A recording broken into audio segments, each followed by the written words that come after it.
things you have to know.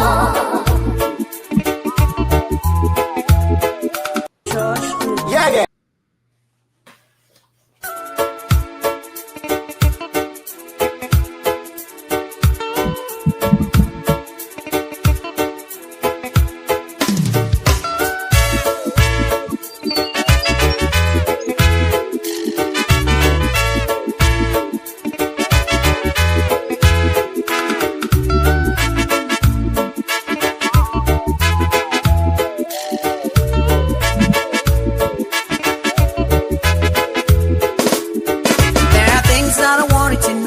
About the whole world, yeah. Things you have to know. There are things that I want you to know about the whole world. Things you have to know. Yeah. There are things that I want you to know about the whole world. Things you have to know.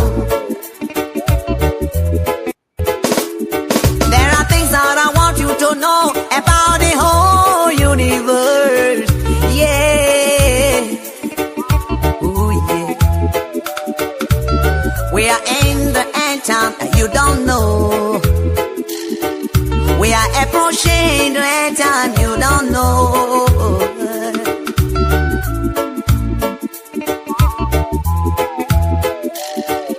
The woman you never marry is not your wife. The man who never married you is not your husband. Stop saying, it's my husband, it's my wife, indeed, yeah. The difference between the poor and the rich man is a matter of time. You hear me? The rich man, the poor man are the same blood. No discrimination. The black, the white, the red, the yellow, and the color. We are all the same. No discrimination. What the white man can do, the poor man can do, the young man can do, and the blind man can do. No discrimination among the people. Things you have to know. The whole wide world is full of trouble. Hey, hey, the whole wide world is full of trials and tribulations. Homosexuality, lesbianism, armed robbery, bank robbing. Oh yeah. Our children are half naked on the street, passing day and night, seeking for the things they never lost. Yeah.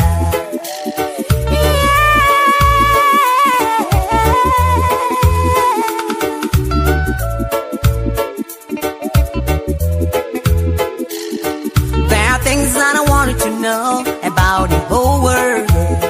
Things you have to know. There are things that I wanted to know about the whole world. Things you have to know.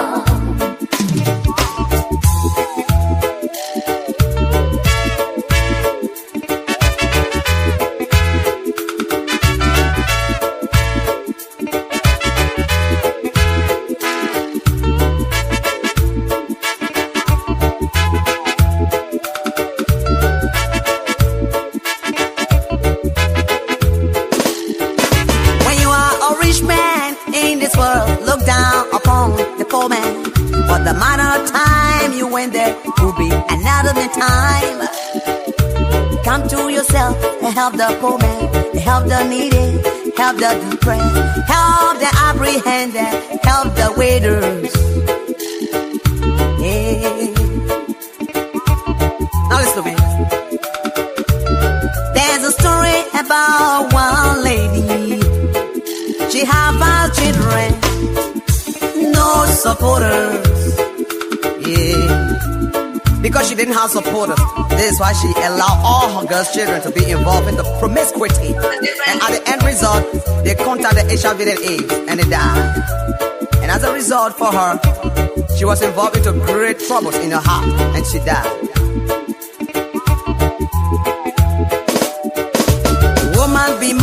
marketable, but not marketable. When you are marriageable, you are respected. But when you are marketable, you are not respected. Oh yeah. God created a woman to be the helper for mine. But there are some ladies who I know helper to their husbands. They are in a home every day complaining. Yeah. What is your value now? Man abuses his wife and beats on his wife. And the man who beats his wife and abuses a woman, you need deliverance. A man who forsakes his wife for another woman, you need to pray. You are not wise. And a woman who forsakes husband because of another man, you need to be delivered. You are not wise. A man will have good plan when there is no money. But when money comes in the home, the plan disappears. And when the money goes by, the plan comes by. Yeah. You need to pray.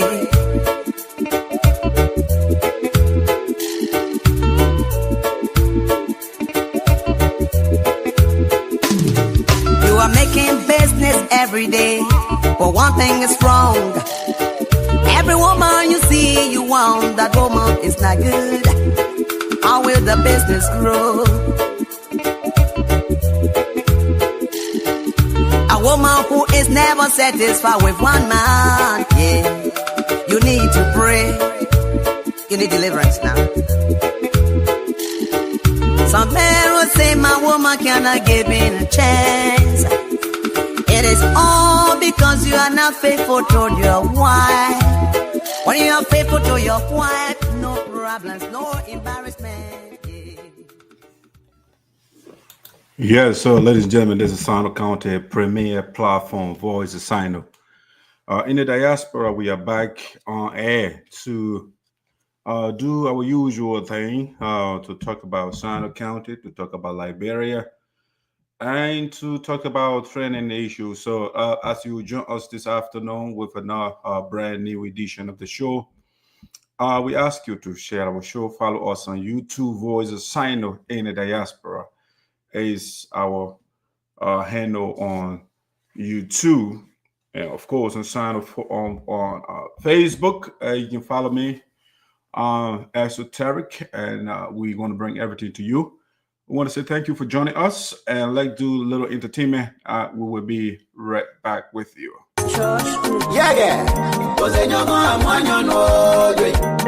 Oh, Minister Gideon Boy, the Nigerian Gospel Ambassador. You moon night, moon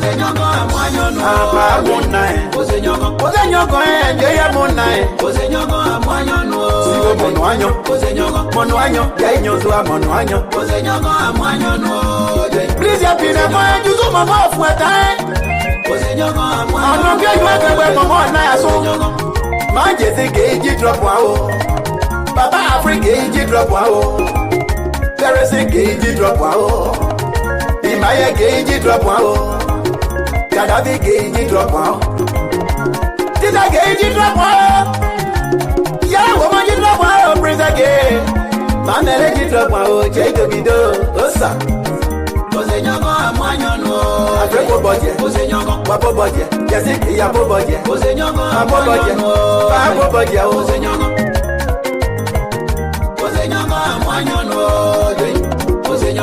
Ada Suduku man, they could be up waiting. Without Paris again, although a Babo budget, should have bought Barabli. Then what I say, see again. Then what please wear Macudia, Massa with Baucaba, Montbelano, my day wear Pewano. Mrs. Logonjoy. What brought holiday? I will amu as I see again. Come on, just a Keda. Come on, Africa. You know, come on, look out for that Paris in the idea. And no more so. I tell you, where.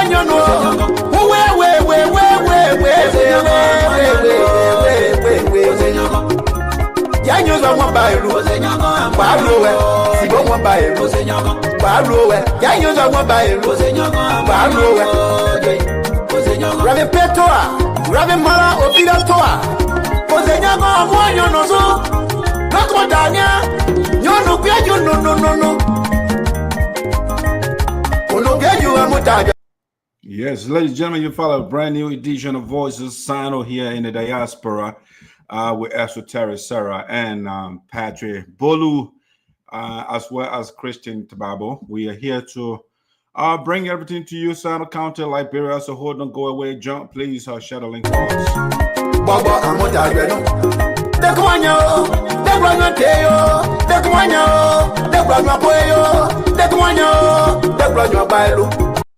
Yes, we're going to be talking about the demise of Senator Prince Johnson of Liberia.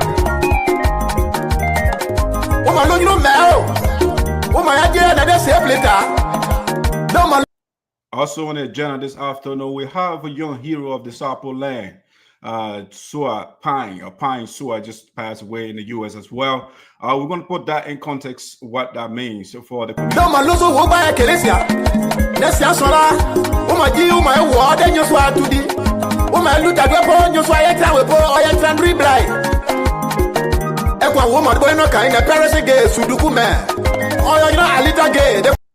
Also on the platform this afternoon, we're going to be talking about, we're going to be assessing, this is the Voice of SINOE, and one of our lawmakers, Alex Noah, give justification why he signed the resolution to remove the Speaker of the House of Representatives. Why so, you know, man, yes,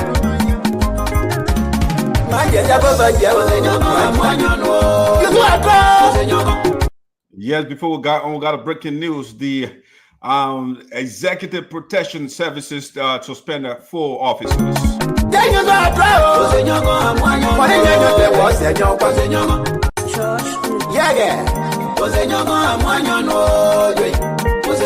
Minister Gideon Boy, the Nigerian Gospel Ambassador. Yeah, I'm just waiting for my partners to get set up so we can get the ball rolling.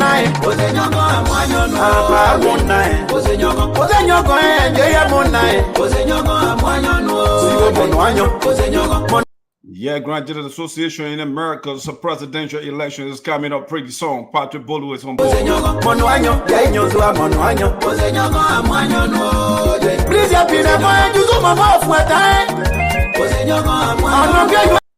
Can Gimmick survive the political typhoon of Maraide Poor?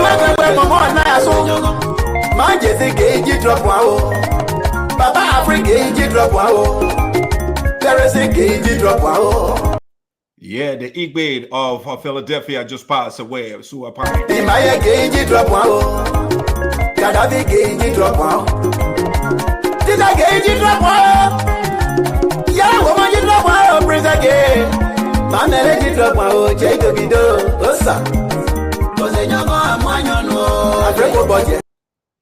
All right, guys, we got to get the ball rolling now. We are a few minutes, at least 10 minutes into the program.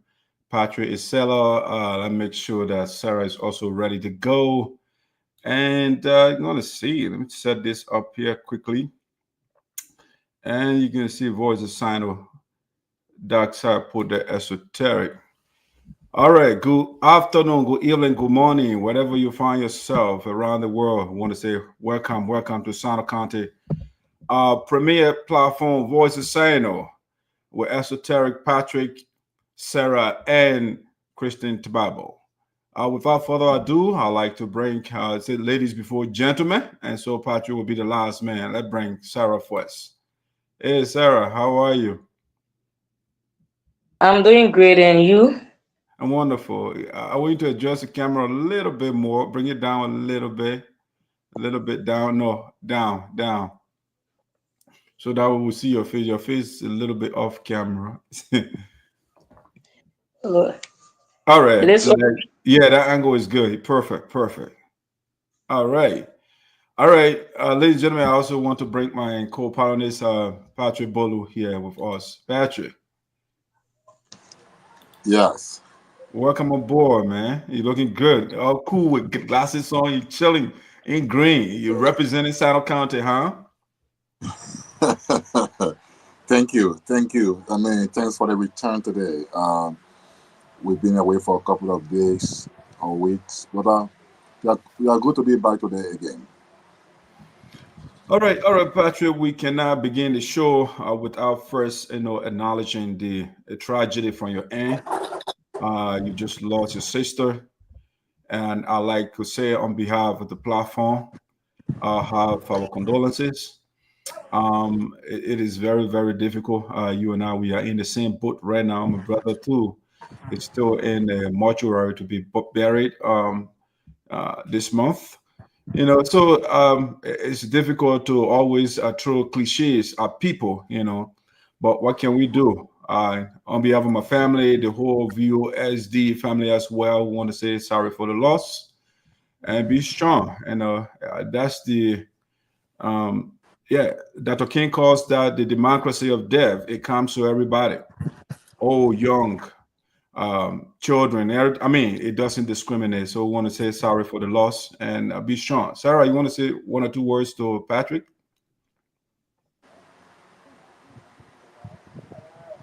So I just want to extend my condolences to the entire family.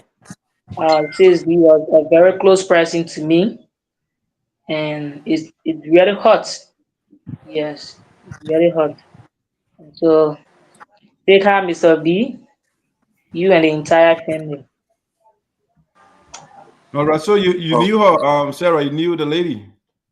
Oh yes, Oh we wow. live in the same community. Even we spend most of our time at her place. Oh wow. Wow.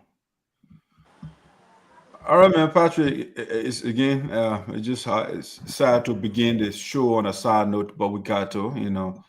It's tough. If you want to say something to us, go ahead. well, thank you, Esoteric. Thank you, Sarah.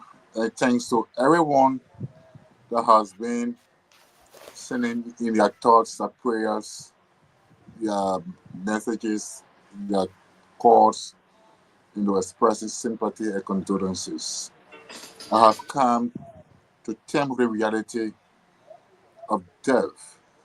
Yes, the impermanence of life, the brevity of life, and the grief that comes with losing a loved one. But yeah, I was hurt. I was hurt deeply. Grieved. I mean, but I think life goes on, and like a Christian would say, and, the dead is gone, the living remain, and life goes on. So yes, I'm happy to be back at least to find some excitement, some companionship with you guys today. At least and get myself, relieved and get back on course. We are back on the clock. So thank you, thanks to all of you. And let me say thanks to your wife today. She placed a call to express her sympathy and condolences. With the Koro as well, and everyone. Maratina Bear Manen and her husband, uh, Michael V, the Grand Jury Association National President, the entire executive, and everybody else that has been reaching out and saying sorry. I appreciate all of you. Thank you so much for the comfort and the consolation. Thank you. I mean, I try to pay attention to details. I mean, I seen the first lady, him, Hollywood bear at the back there, man, interesting bear.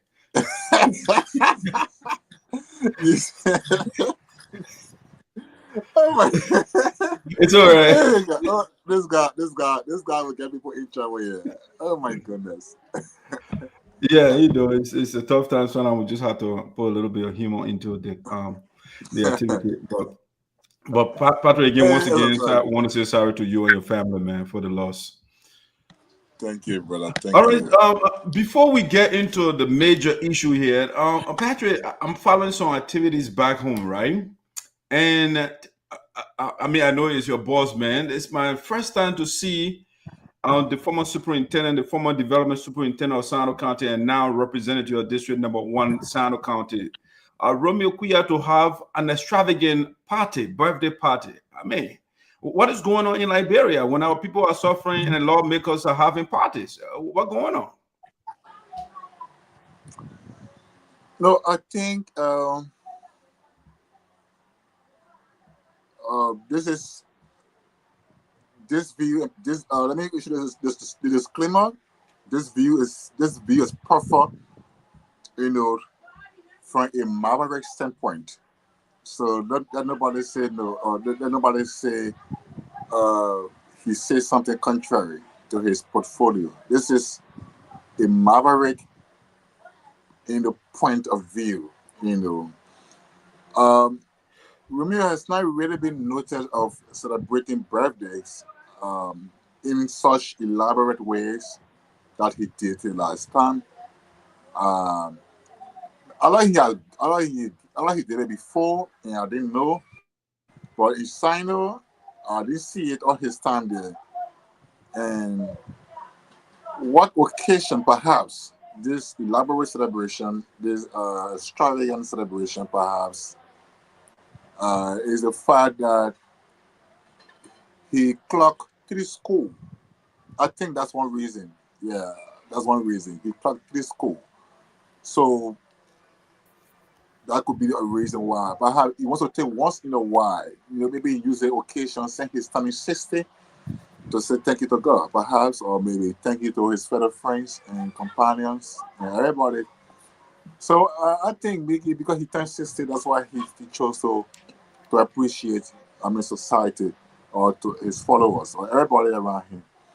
You know, but he's not noted for that. But perhaps again, it could be based on the fact that at least he's not a man.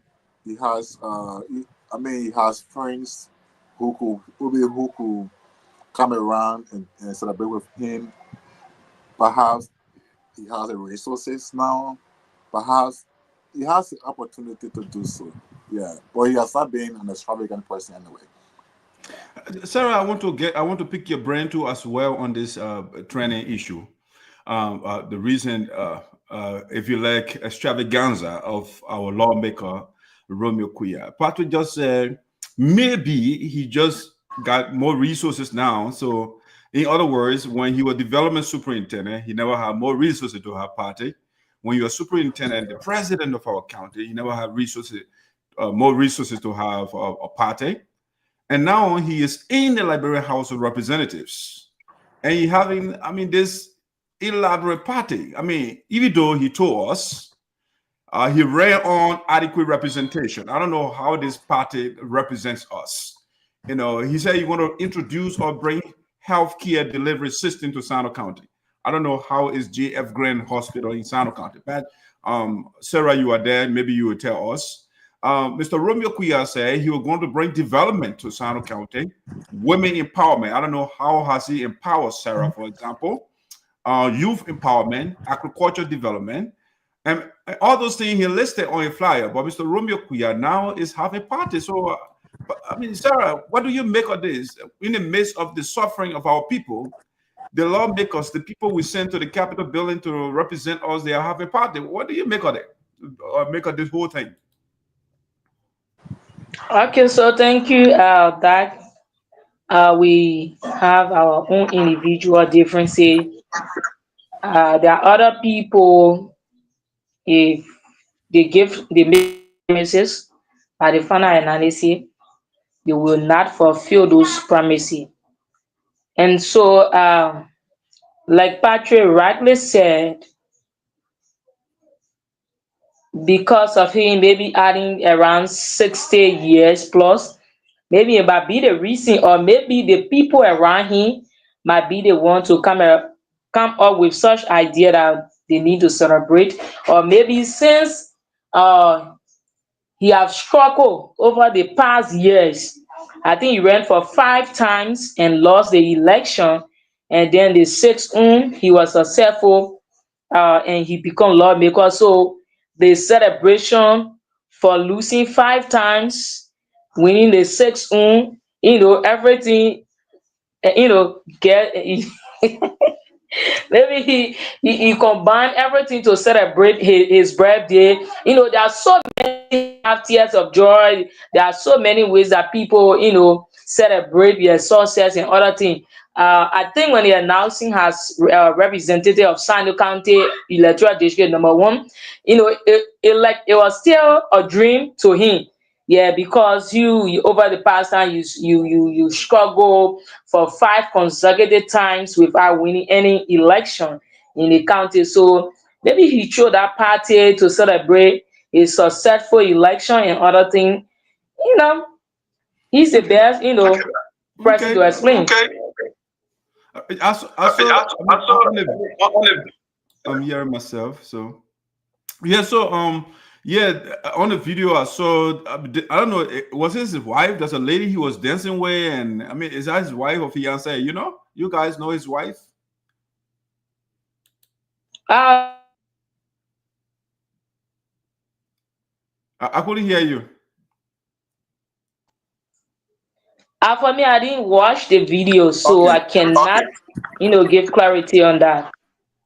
Okay, No, Patrick, go ahead. I did not see him dance with group of ladies. I know. Perhaps a few other, maybe perhaps one or two sisters, felt by excitement, and the euphoria of the occasion, perhaps, may have taken to the dance stage to celebrate him. But I didn't see him. I didn't see him dance with a group of ladies. No, not group. It's a single lady. I mean, this lady, I mean, was so intimate. So I just thought it was his wife or girlfriend. Well, I know I did not follow your observation. I did not follow your observation. No, Okay, okay. I just want to know. I mean, so we can know I mean, I'm not doing it to pick at the lawmaker, just to know. I mean, the first lady of district number 1, for example. So when I see her, I can pay the appropriate homage to her, and that's why I'm asking. I'm not trying to pick at the lawmaker here. All right, okay, Patrick. Let's get to the major. Sarah and Patrick. Let's get to one of the major things that we want to talk about today. But before we get to that, we'll be right back.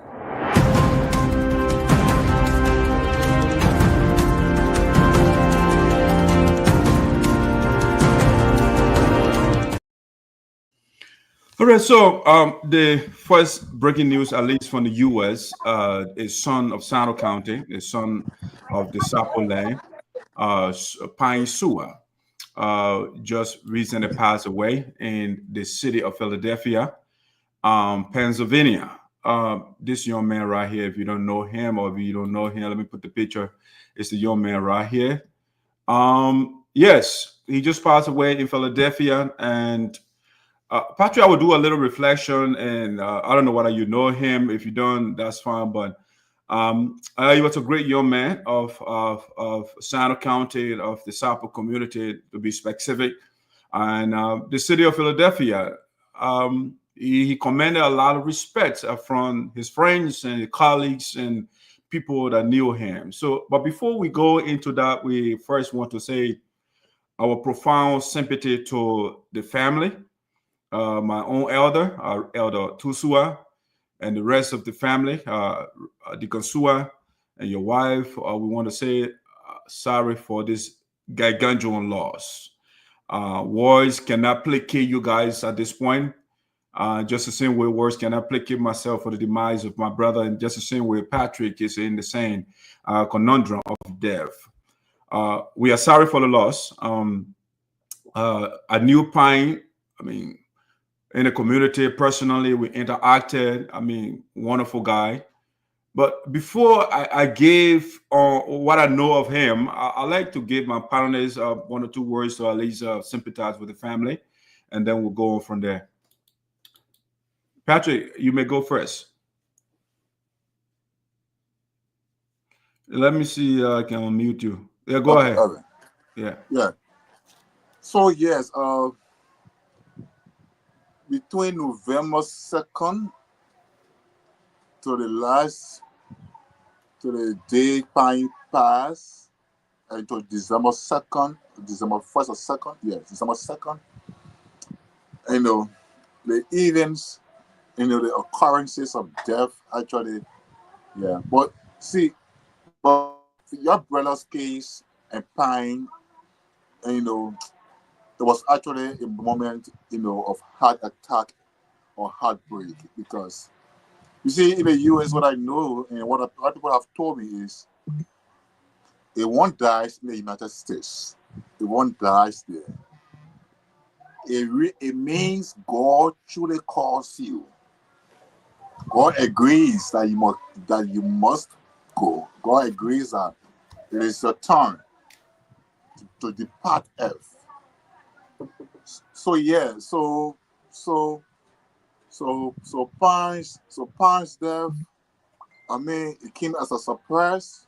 Barely weeks after we were shocked by the passing of Freeman, and by Alex's death, but we were shocked. We're all grieving, and so I think the effect has been so egregious to the extent that we can withhold because these guys they died in a youthfulness, and, they die as serious contributors to the community, people who really support society. But it's just painful, my man. Yeah, it's just painful. But my condolences to the Pyne's family. Yeah, the Suah family, rather. Yeah, the Suah family and I, we are related. We have a relationship, biological relationship. We are my uncles, my relatives, I would say. And we come from the same quarter in the same region. So my profound condolences to them all, the USA family, the diaspora family, the Liberian community. Yeah, this is for the passing of Pyne, for the passing of Alex, and every other person. I mean, death has taken away from all of you there in the US. Yeah, including ourselves here back home here, and my family too. Yeah. All right. Let's bring Sarah on here. Sarah, um, Um, do a shout out do, to the do a shout family out here. to the family here. For some reason, I'm For getting some reason, I'm feedback. getting feedback. Okay, so I want to say my condolences to the family of Mr. Pyne Suah. I'm sure he's from Wakaba district, especially Waja. We are from the same district. I want to say from the depth of my heart, you guys should take courage. Life, we know the day we came on earth, but the day that we will leave, we do not know. And so we should always be ready to answer the call of our Maker. So I want to say sorry to the family, and they should stop the many cries because our people are traditional. Even it costs them 1 month to stay on the mat, they will leave on that mat until the person can be buried and other things. But God who gave the life is the one who take it. So they should have courage and move on. Okay, Okay. I wanted to go a little presentation more here, so you guys will hear some little music here. But I don't mean to play music. I just wanted to get something here so we can get in presentation more. Yeah. All right. Yes. All right. I just wanted to get us in a corner, and then we can put it this way. All right. So, guys, I wanted us to at least what I know of Pyne to do a little tribute to the brother. You know, Patrick and Sarah.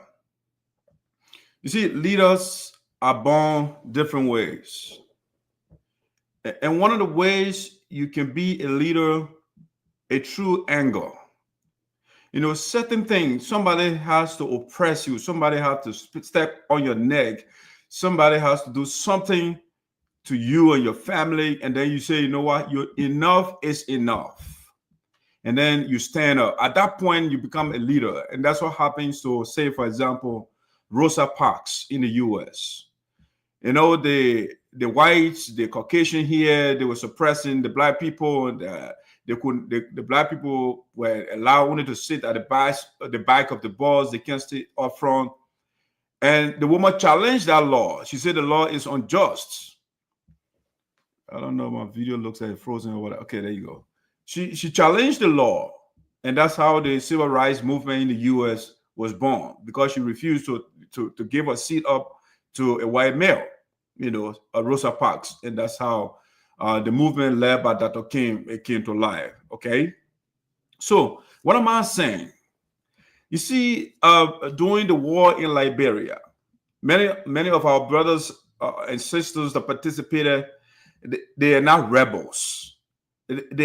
Some of them, they got in the struggle because of survival. When your sister in front of you is being raped, when your mother is being beaten, when your father is being beaten, when the people that are important to you are being suppressed, you have no option but to defend your people.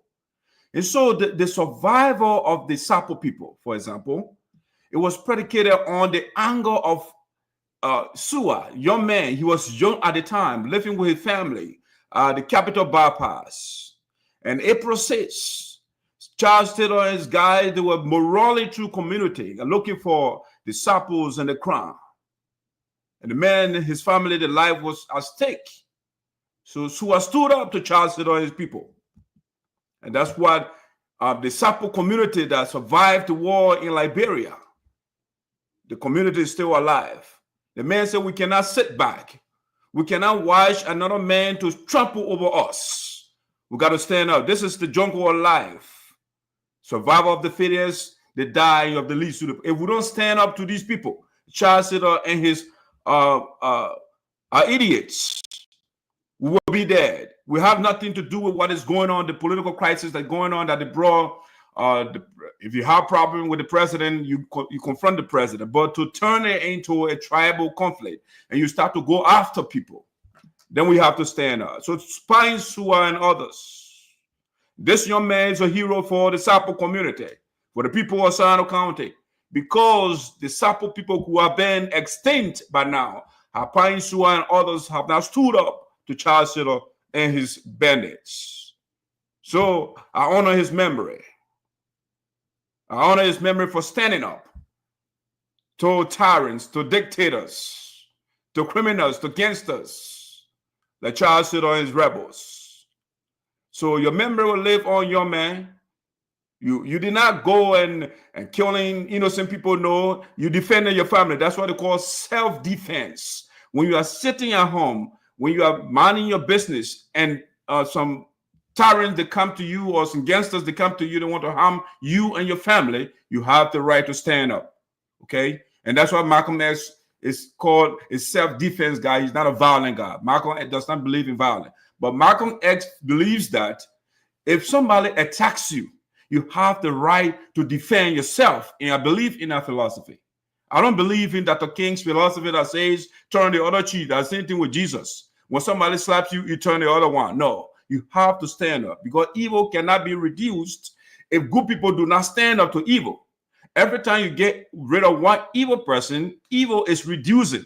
Okay? And so the likes of Pyne Suah, they stood up to those criminals, those gangsters that came to loot the country, that came to defy our young ladies, our fathers and our mothers. Pyne stood up to them. And that's something he did for the Sarpo people. His memory will live on. The April 6th war, the crime, the Sarpo, they were boxed in the barracks. They could not move. Charles Taylor was a guy, they were showering bombs on the people. It was because of Pyne Suah and others that our people are still alive. He's a great young man. And that's why when I saw him in the U.S., I said the guy will live long. But you know, life has another thing. You know, I mean, it's unpredictable. At this young age, he is out.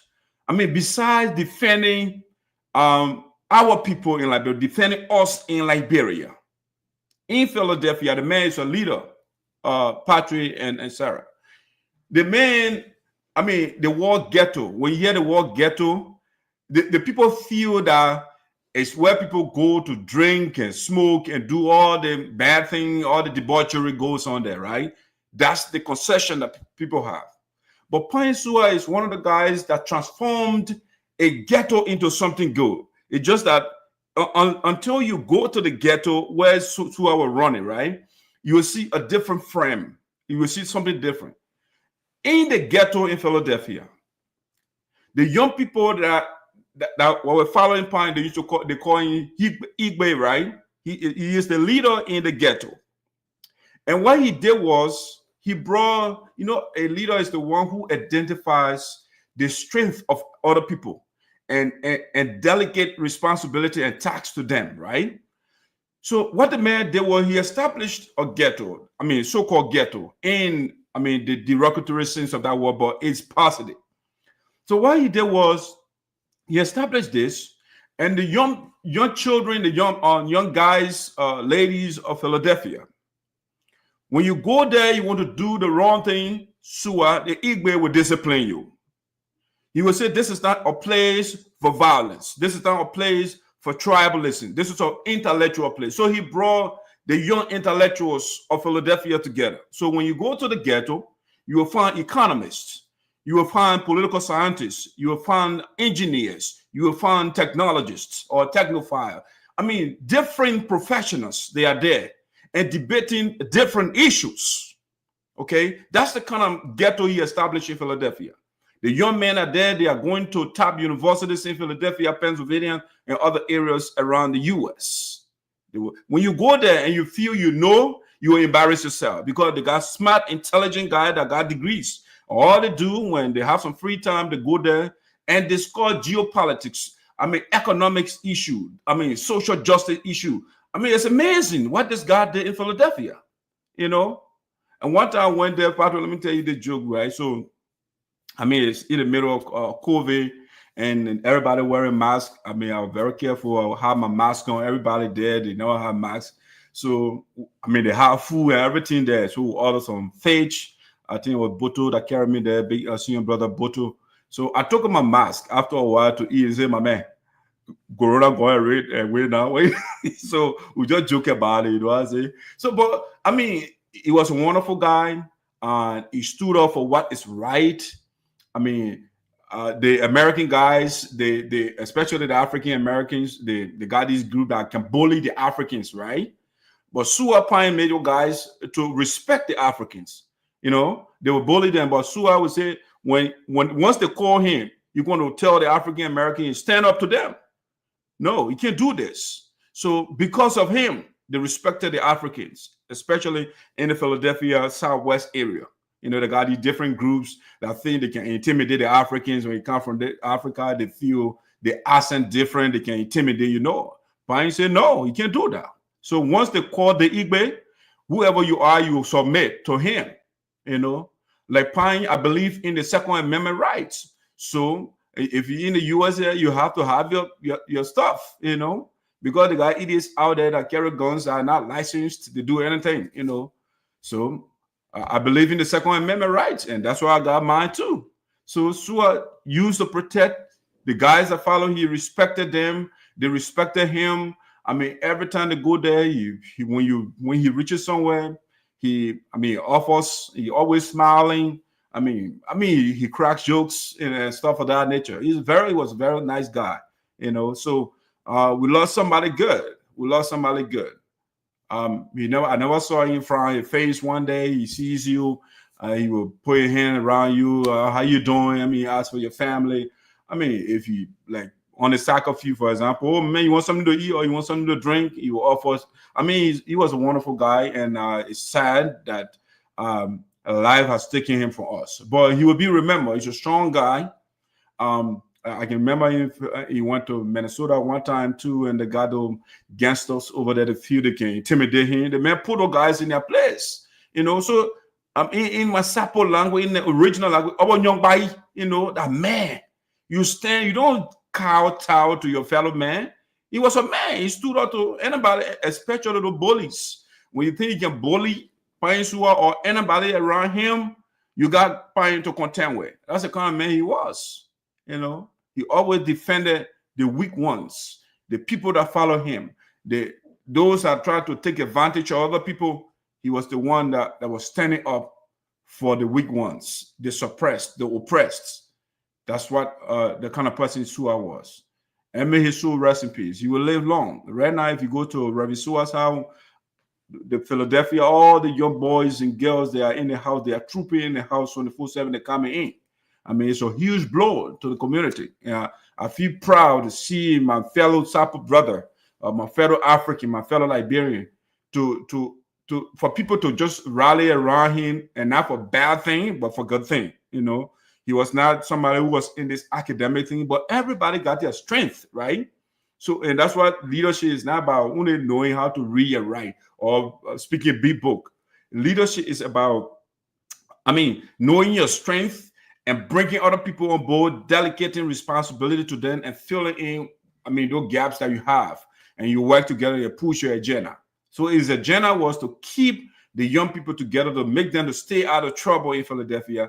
So the ghetto, they established the ghetto in a sense, but it was not a ghetto of drinking and smoking and all that. You know, it was a business place. He had a little business there. If you go there, you get something, you want something to eat. They got people that are making the food, and stuff like that. They have their games, they play their games, they crack jokes, they debate different issues. Existential topics. It was the ghetto in Philadelphia is equivalent to the Parthenon.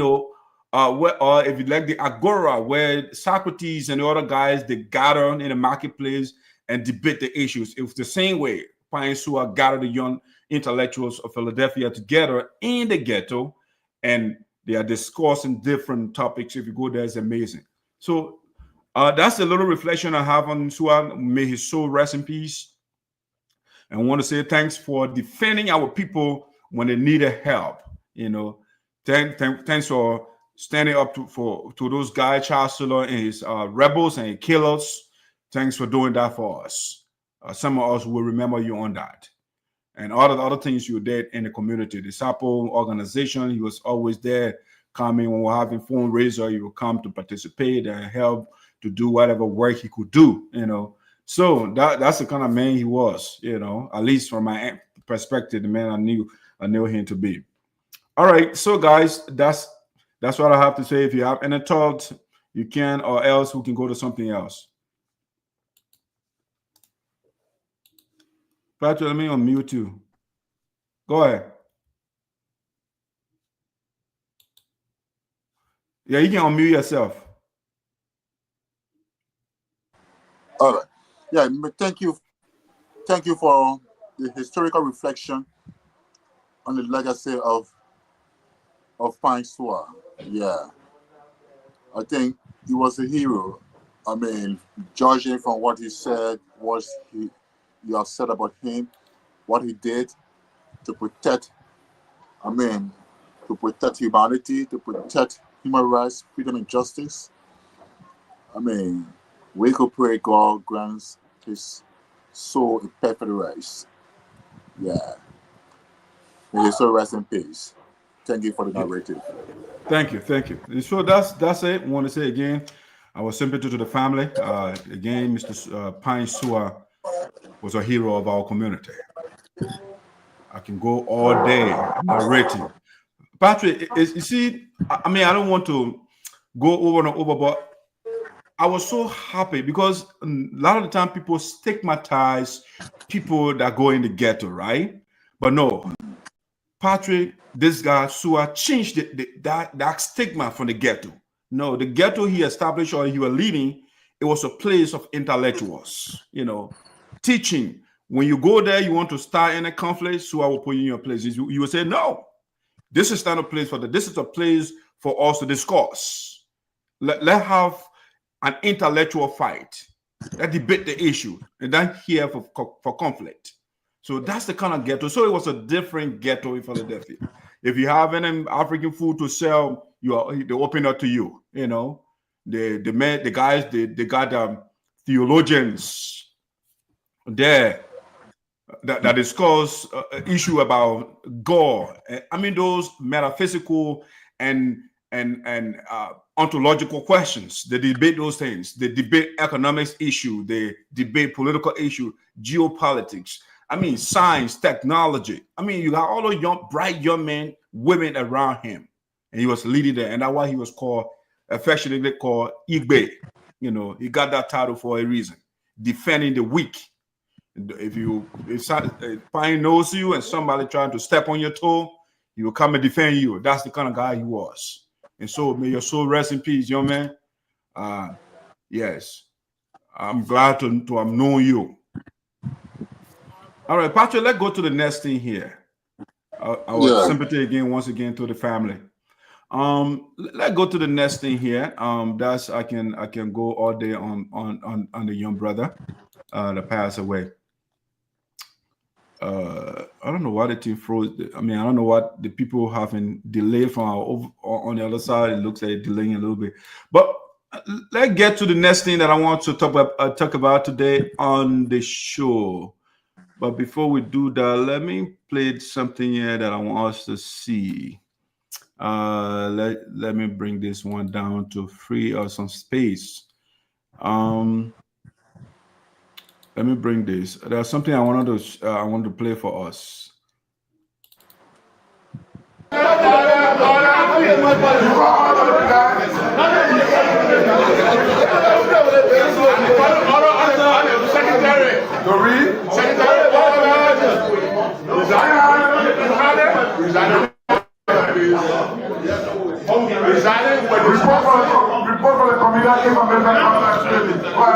Presiding information. No. You said presiding that the secretary did not write the president. When we deny communication is coming now.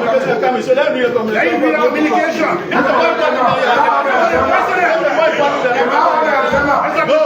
No. Yes, they seem funny.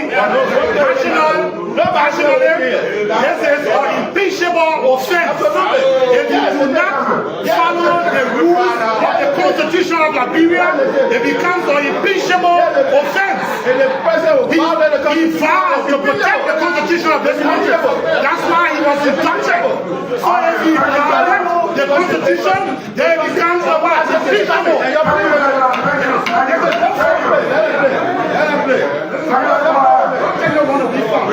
We're discussing different issues. We're discussing a bill. It's not a single issue we're discussing. So we cannot set aside the original discussion. Have the agenda item.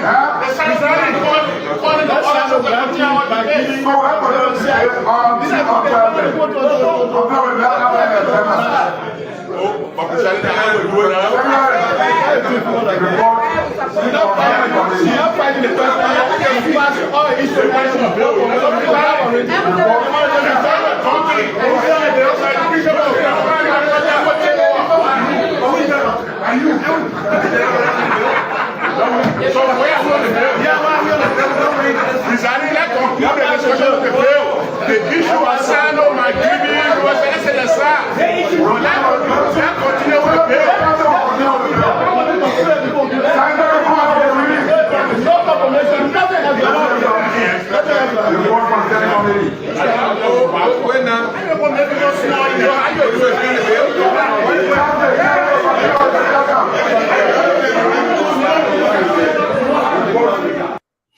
I mean, Sarah and Patrick, I playing the video because I mean, we send these people in the Capitol building, the Creighton Duncan, the Augustine Cheer, the Alexander Noah, the Samson Weir, the Romeo Queer. We send them to the Capitol building to fight for us, to better our lives.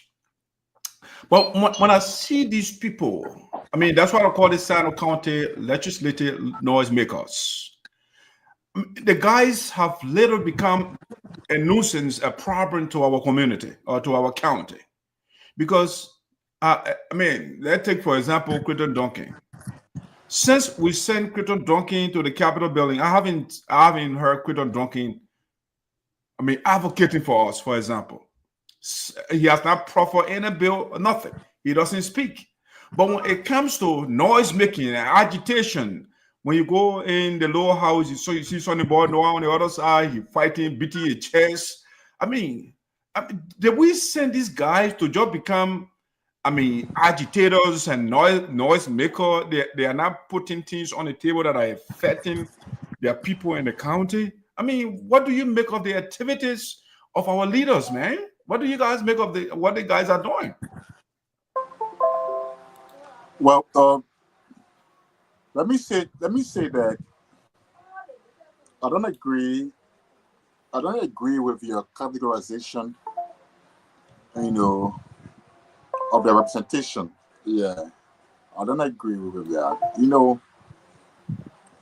One thing I know is African leaders will not be Western leaders. And African democracy will never be like Western democracy. So we are Africans. And where we gather as Africans,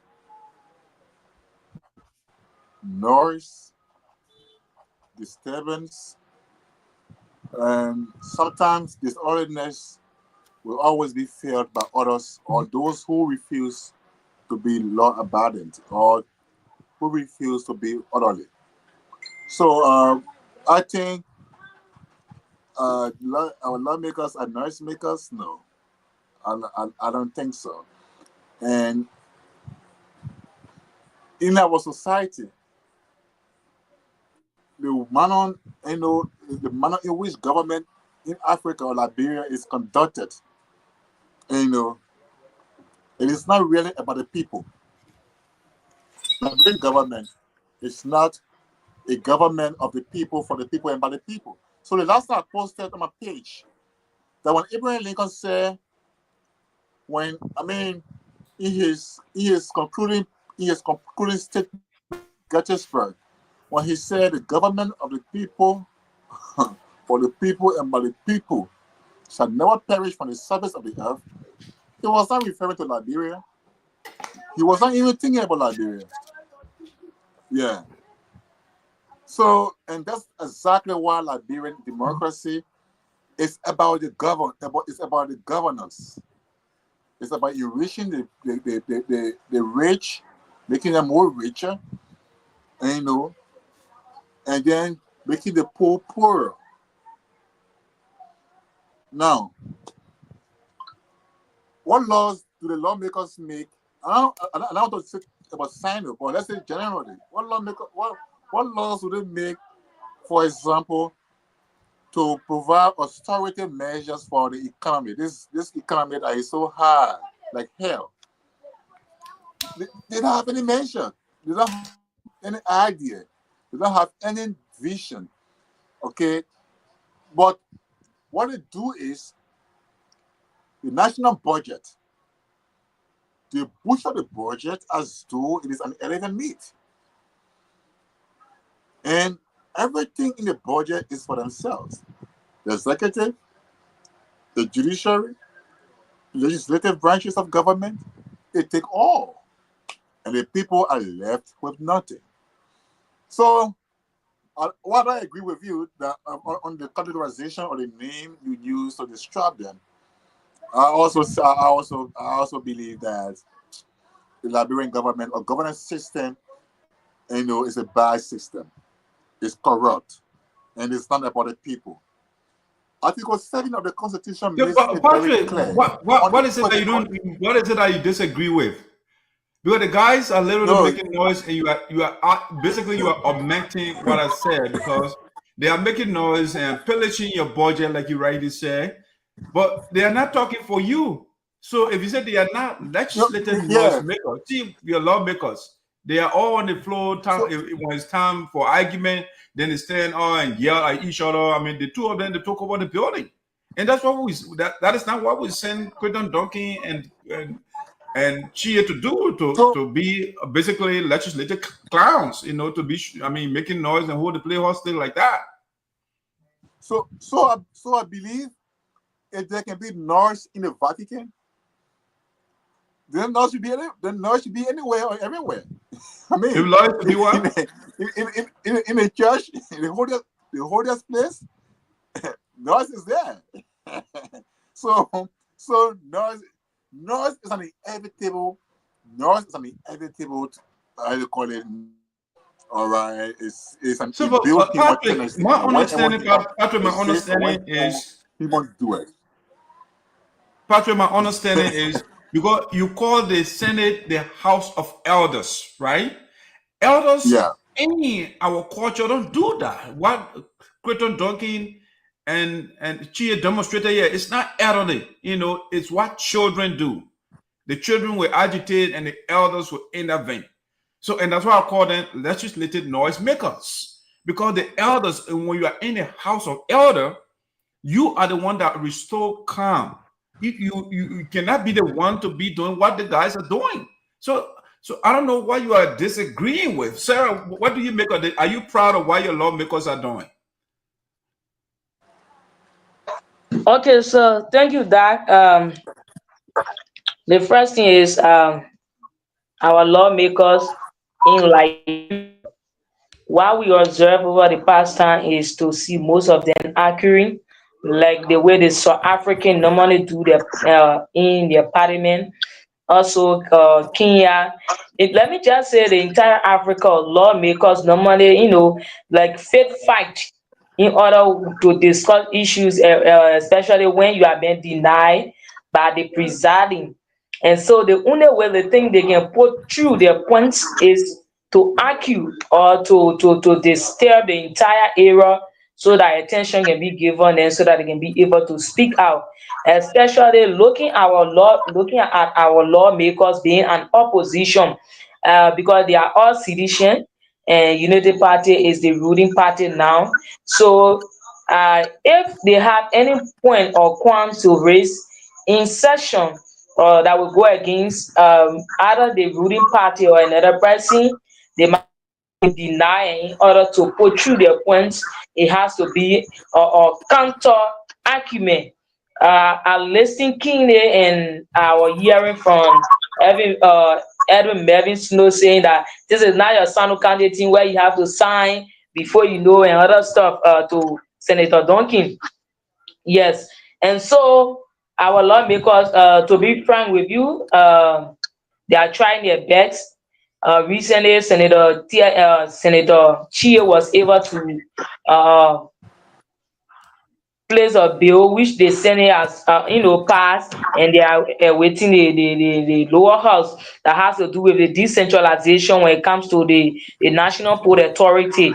That's, for example, Sano County port will be responsible for activity. She will no longer be under the port of Monrovia, and the same with Maryland and has with Grand Bassa County.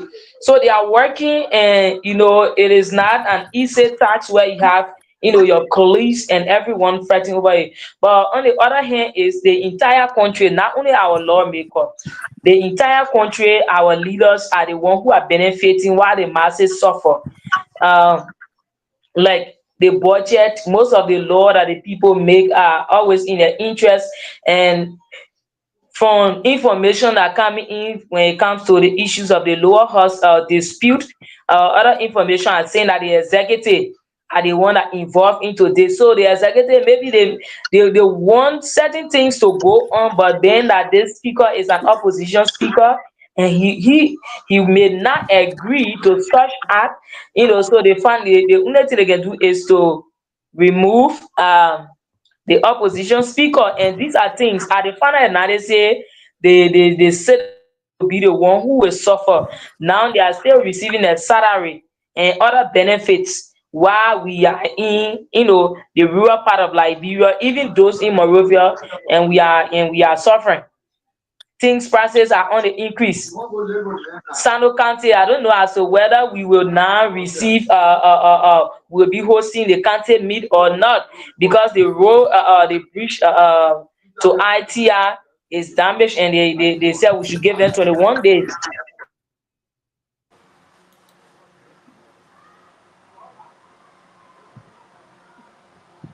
So these are things and our lawmakers are making, and they are trying their best. Some of them score A, the first section from RS report, and other thing.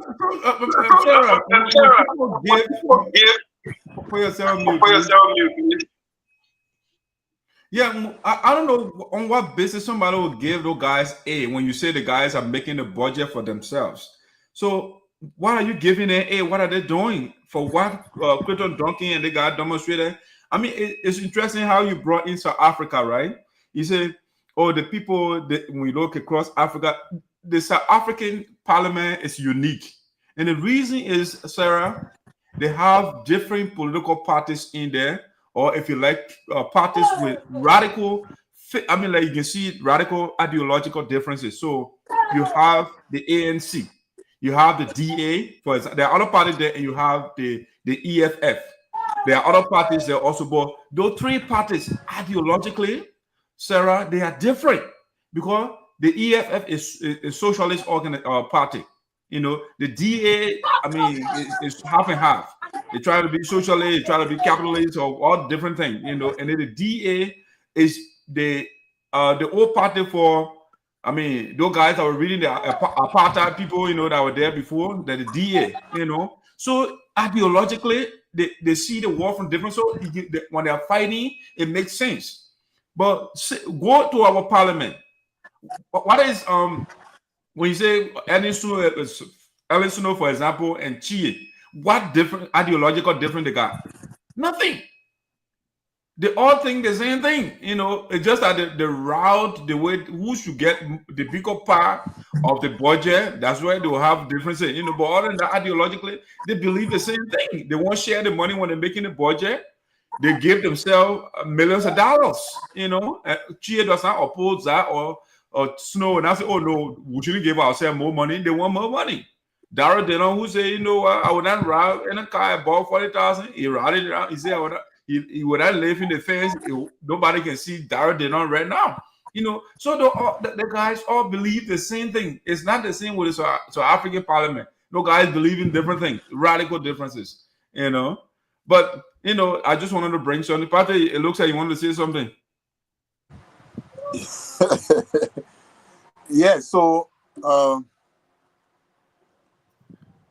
this country, Liberia, and the leaders elected, I don't know, to find the difference is very difficult. Yeah, it's difficult.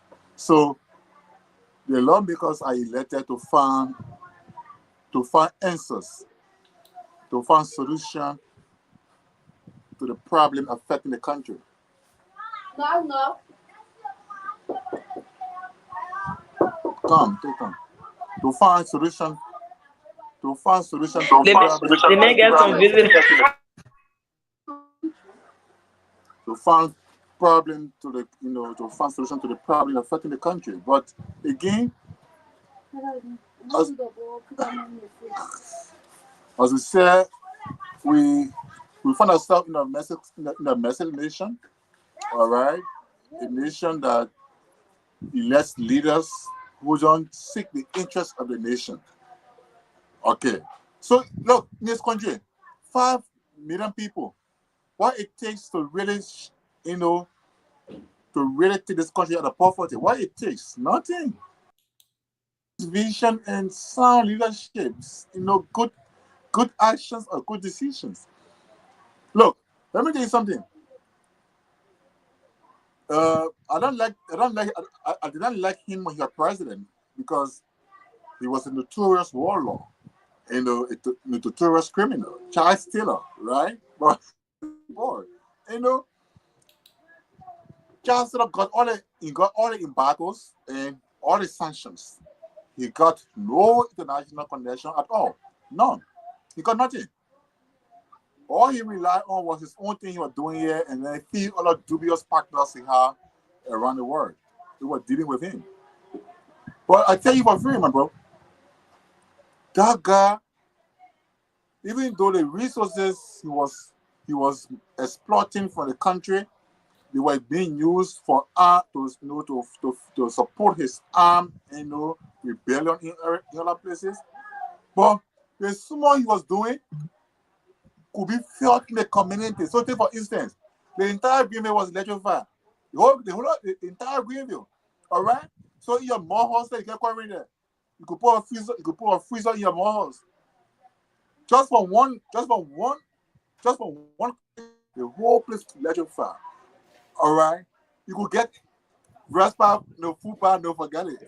You know? So the guy never had any money, he never had connection, he never had anything. But in the midst of human rights violation, the economy was not bad. Yeah, it was not bad. People could feel real social services. Anytime, no war fought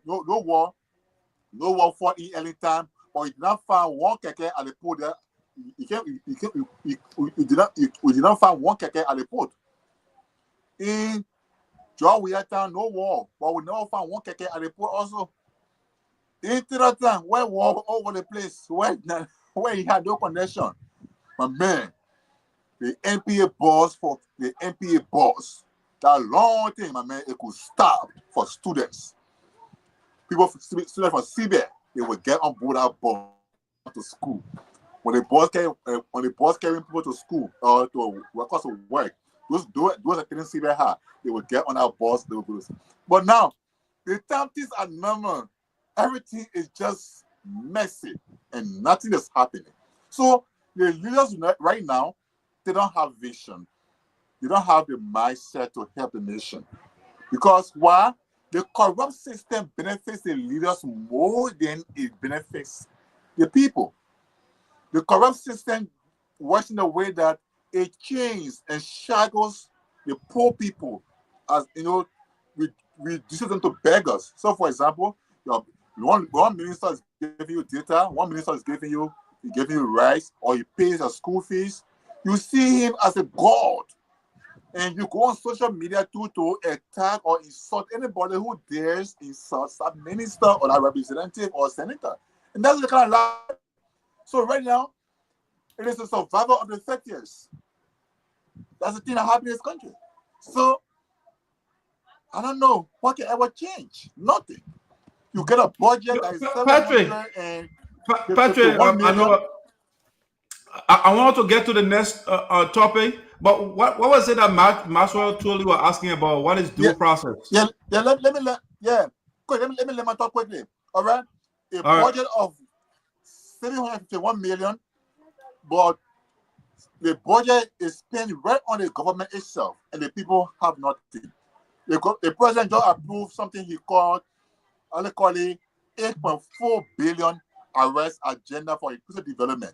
Can you imagine that? Can you imagine?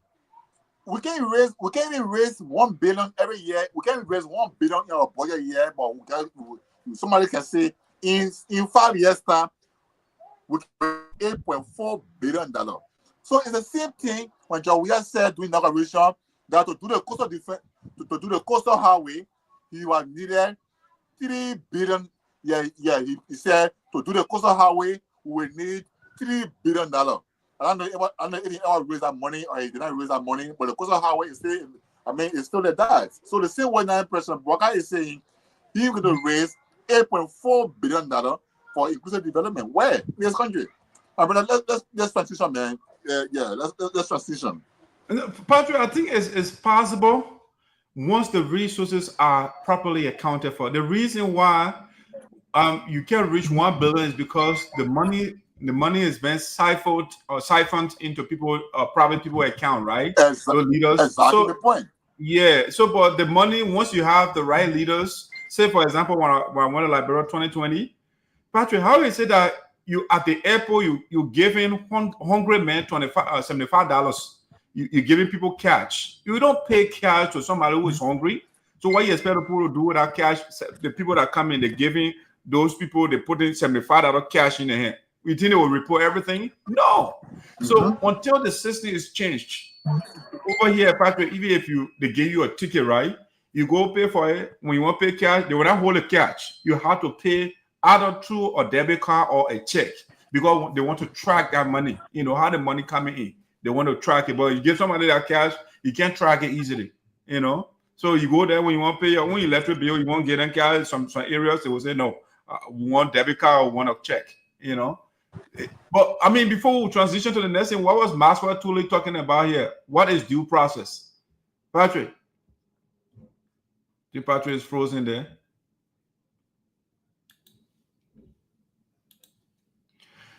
Yeah, I don't know exactly what Maxwell was trying to ask, but due process. I mean, we are not talking about any due process, so I don't know what you are asking for. But if you ask me what is due process,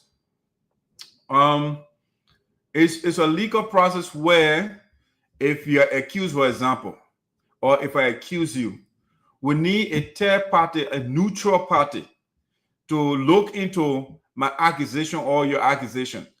I cannot accuse you and then you come before me to exonerate yourself. No, we need another party that is neutral, that will be impartial, to look into the process. You know, so that one due process, so that way you have the three branches, for example, right? And that's why I want to look at, which we'll be looking at Sonny Boy Noah shortly. You know, Sonny Boy Noah is talking about Fonati Kofa going before the majority bloc to exonerate himself. And he calls that due process. It's not due process. You can't go before your accuser and you say you're seeking due process. Your accuser cannot give you due process. It's a neutral party, somebody who is not party to the conflict that will give you due process. You know? So I don't know exactly in what context that question was being asked. But Patrick, let's get to the next one. But before we do that, let me see here. I want to do. Were you able to follow this story? On the executive mansion website, it was posted not too long ago. The suspension of EPS officers. Yes. Yeah, I got the alert, but I didn't read. Yeah. Okay. Yes. So like 4 officers were suspended for soliciting money from guests at the president's residence. So EPS officer, the guy suspended. So it's crazy. People are supposed to be professional. They are taking money from people at the president's residence at that rate too. So when I saw it, was an amazing story. But what you do, Pat? But go ahead. You want to say something? Go ahead. Yeah. So here's the thing. I don't know who we can blame here for or what we can blame here. But they did notice recently that a police officer died from a fight over a chicken foot. The enforcer of the law, the one who wore or wore the Liberian flag on his uniform for chicken foot, he died. Then GSA Road Depot. At the GSA Road Depot, another officer was mobbed for sissy pork. You know what they call sissy pork? No. The women here can fry the pig skin. They fry it, or sometimes they roast it, and then you dip it in a little bowl that contains pepper, and you eat it. 2 officers went into a fight for it. One mobbed his friend, I call it, on the head because his friend ate his pork.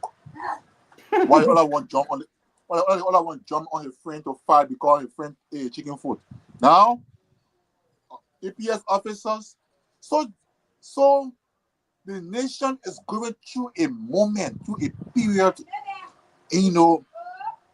of political and moral decadence. How I say this? Everything is just changing, for the worse, and things not getting any better or any impressive. And that's what happened. So the last time the president went to New York at the UN, the president himself confessed. He said, even the Secret Service, the Secret Service agents, right? The Secret Service agents, even when you attempt to give them something, they don't want it. Even if you attempt to give them something, They don't want it. You know the reason why they don't want it is because they are adequately paid. They got basic incentives. They sleep on electricity. They eat good food. They eat 3 times a day. Or, I mean, they have their own. They have their own life. They have everything. In Liberia, what do police officers have here? Or security officers, what do they have here? They are hungry. They are hungry. They're hungry. But they are EPS officers. They're hungry. So, my brother, let's go to a different thing, man. Okay. Yeah, I mean, the people are hungry. They're working for you, and you are not treating it. I mean, the best way to gauge the goodness of the leader is to see how the people around you or they're around the leader, how they live or how they're looking, right? If you the same thing as a parent, when somebody comes in your house, the way your house looks or the way the children in your house look, it says something about you as the parent in the home. So it's the same thing. So to the extent where presidential security would be soliciting, they will be begging people for money. It's a problem on the part of Joseph Boyka or the APS administrators. The people that are running out the security, the guys apparently they are not getting paid properly. So they want to sustain themselves. But I don't want to condone that. But it is unprofessional. It's a professional organization. You should not be doing that. Yeah. so yeah, you're right. If I in a home, as you already said, some parents don't expect the child to steal from the food. So say child eat what food, but you kill the cook. All right, the cook, you push out the cook, you prepare it, you take all the you take the tars, you take the chest, you take the cook part, and you put it in the power, and you put everything. You get everything stuck up in the pass bowl. Right. And the only thing you put on the child's food is that little head, that bony head, right? Now the child sneaks inside, open the pass bowl, and there you see the child steals,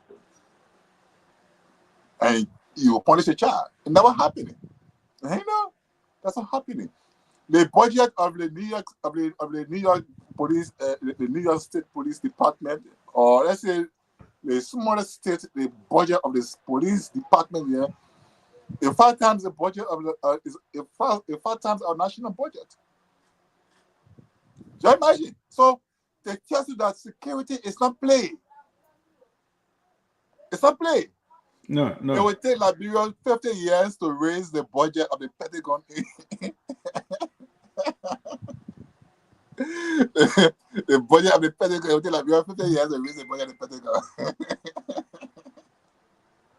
All right, Patrick, let's talk about the senator of Liberia, Senator Prince Johnson, just recently passed away. So before we do the reflection, we'll be right back.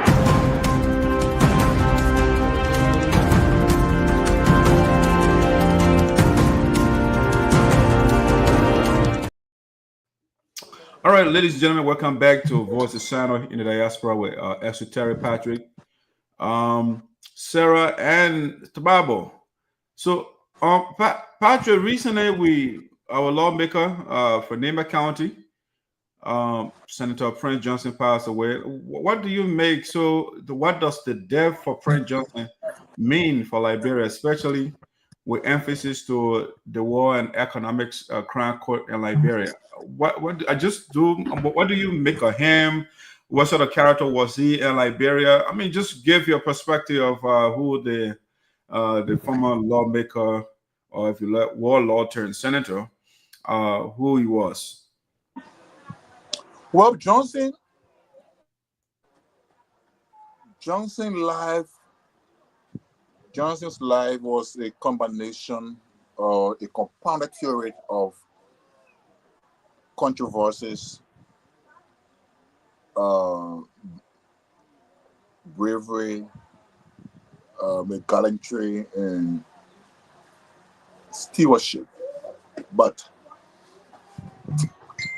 he got good reason, and to have been a good man. But a man's action. A man's action could affect his future. And that was the kind of person Prince Johnson. Prince Johnson was a fine soldier. Of course, he was a fine soldier. When they took all of them took over through the Tower regime, they were all soldiers. He was a fine soldier. But his decision or action, and to overthrow a certain government,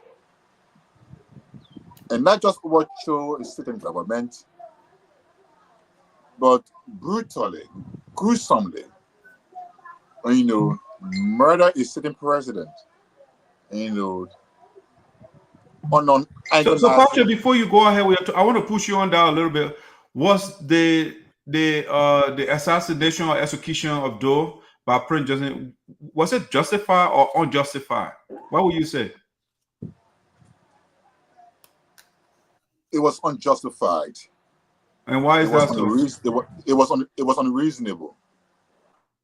It was illogical. Look, let me tell you what Prince would have done, my brother.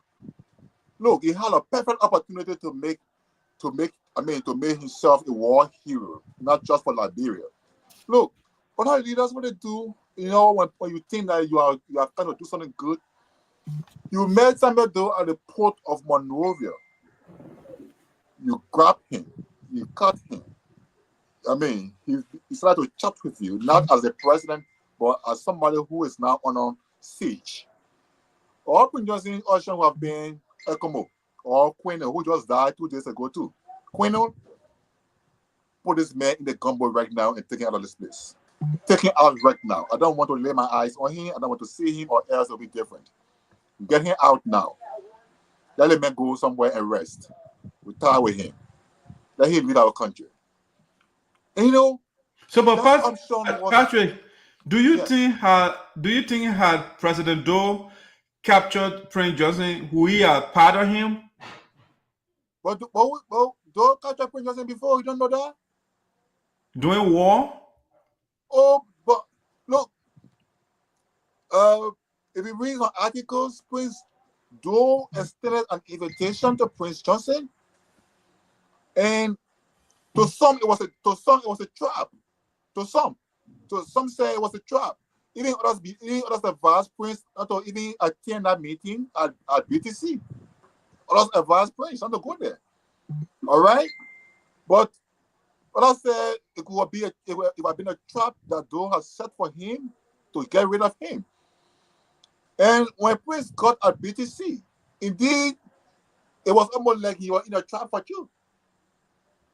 The soldiers were ready to get him down. They were ready. They were all loaded to get him down. But the CRC said no. No, my brother has come. My brother had come for us to discuss, to talk Liberia. So that was a moment. That one reason why many persons sometimes who could blame Doe for his death, and or blame Doe for the way things went in the country. And Doe was an unpardonable character or president or military leader. He was so unpardonable to the extent that any news about your attempt to even talk about him could take you to your early grave. But the spirit of forgiveness, I don't know how it fell upon him for Prince Johnson at BTC. So even Thomas Nimlin, what we read in history, Thomas Nimlin, he just confirmed that in his last reflection of Prince Johnson's death in the Senate. The same thing I'm saying here, he said it again. He said, yes, Prince Johnson was asked to go to BTC. The visit of Samuel Doe and the people of Monrovia, it was a return leg in football. What people say in football. Your friend go to your home to play, and then you go to your friend home to play. All right. But Doe went to the port as the president, as the commander-in-chief. and needed not to get Prince Johnson's approbation before going there. And even though that was a control area, but he needed not his approbation to get there because he was still the president and commander in chief of the country, of the armed forces.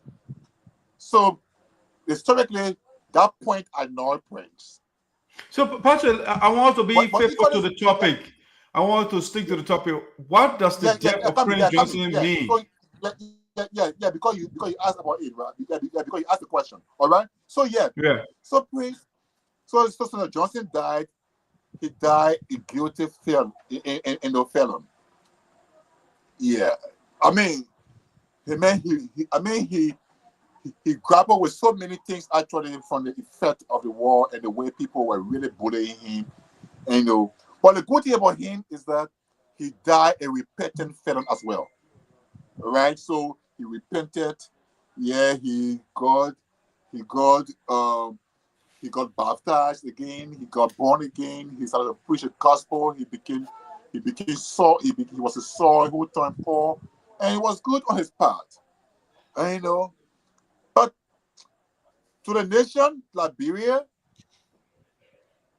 he was a traitor and a war criminal. To his people, to his friends, to his family, to Nima County, he died a hero. Yeah, he died a liberator. And but I think Liberia, one way or the other, did not get justice for war crimes. War victims did not see a day that they could have interacted with Johnson or the war crimes code and asking some questions. Because not Prince Johnson's guilt as when he was living was not only about killing a president, but extrajudicial killings, were rampant. Everybody who knew Prince Johnson said, when you told surveillance things as a soldier in his company or in his faction, when you told surveillance things at that time, you were dead. You were dead. You were considered a dead person. Anybody complaining to Prince Johnson for whatever wrong it could be, or whatever acts you may have committed against that person, and they complain you to Prince Johnson, you were considered a dead person. So that silver pistol that he had, and it took many to the early graves. Both his own people, both his own soldiers, both his friends, and other companions. And even in Nima, it is alleged, and even historically it confirmed that some of the educated people, whose presence made him inferior, or whose presence puts a threat, to his prestige or morale, and you took them down. So so politics, so his transfigured through politics, well, I think was a perfect place to hide fakes. Yeah, politics revealed him, politics redefine him, God arrested him, I don't know. Patrick, Sarah, what do you make? What does the death of Senator Johnson, what does it mean to Liberia? What do you make of it, and vis-a-vis the war and economic crime court as well? Okay, so for me, I see the death of Senator Johnson to be a blow to the people of Nima County, as because he had been one of the person who been in the front for them, for every good thing. He never, especially when it comes to the political side, Senator Johnson, the people of Nima always look up to him, and whenever he says this, and the people of Nima always follow him and do what he requested for, especially when it comes to presidential election in Liberia. Senator Johnson, for me, I want to see her godfather of Liberia when it comes to the issues of election, because whenever Senator Johnson supports you in election, you notice that that person become the winner of that particular election. So Prince Johnson, the name Prince Johnson, apart from the war activity, is a big name in Liberia, especially when it comes to the issues of the body politics that people discuss in Liberia.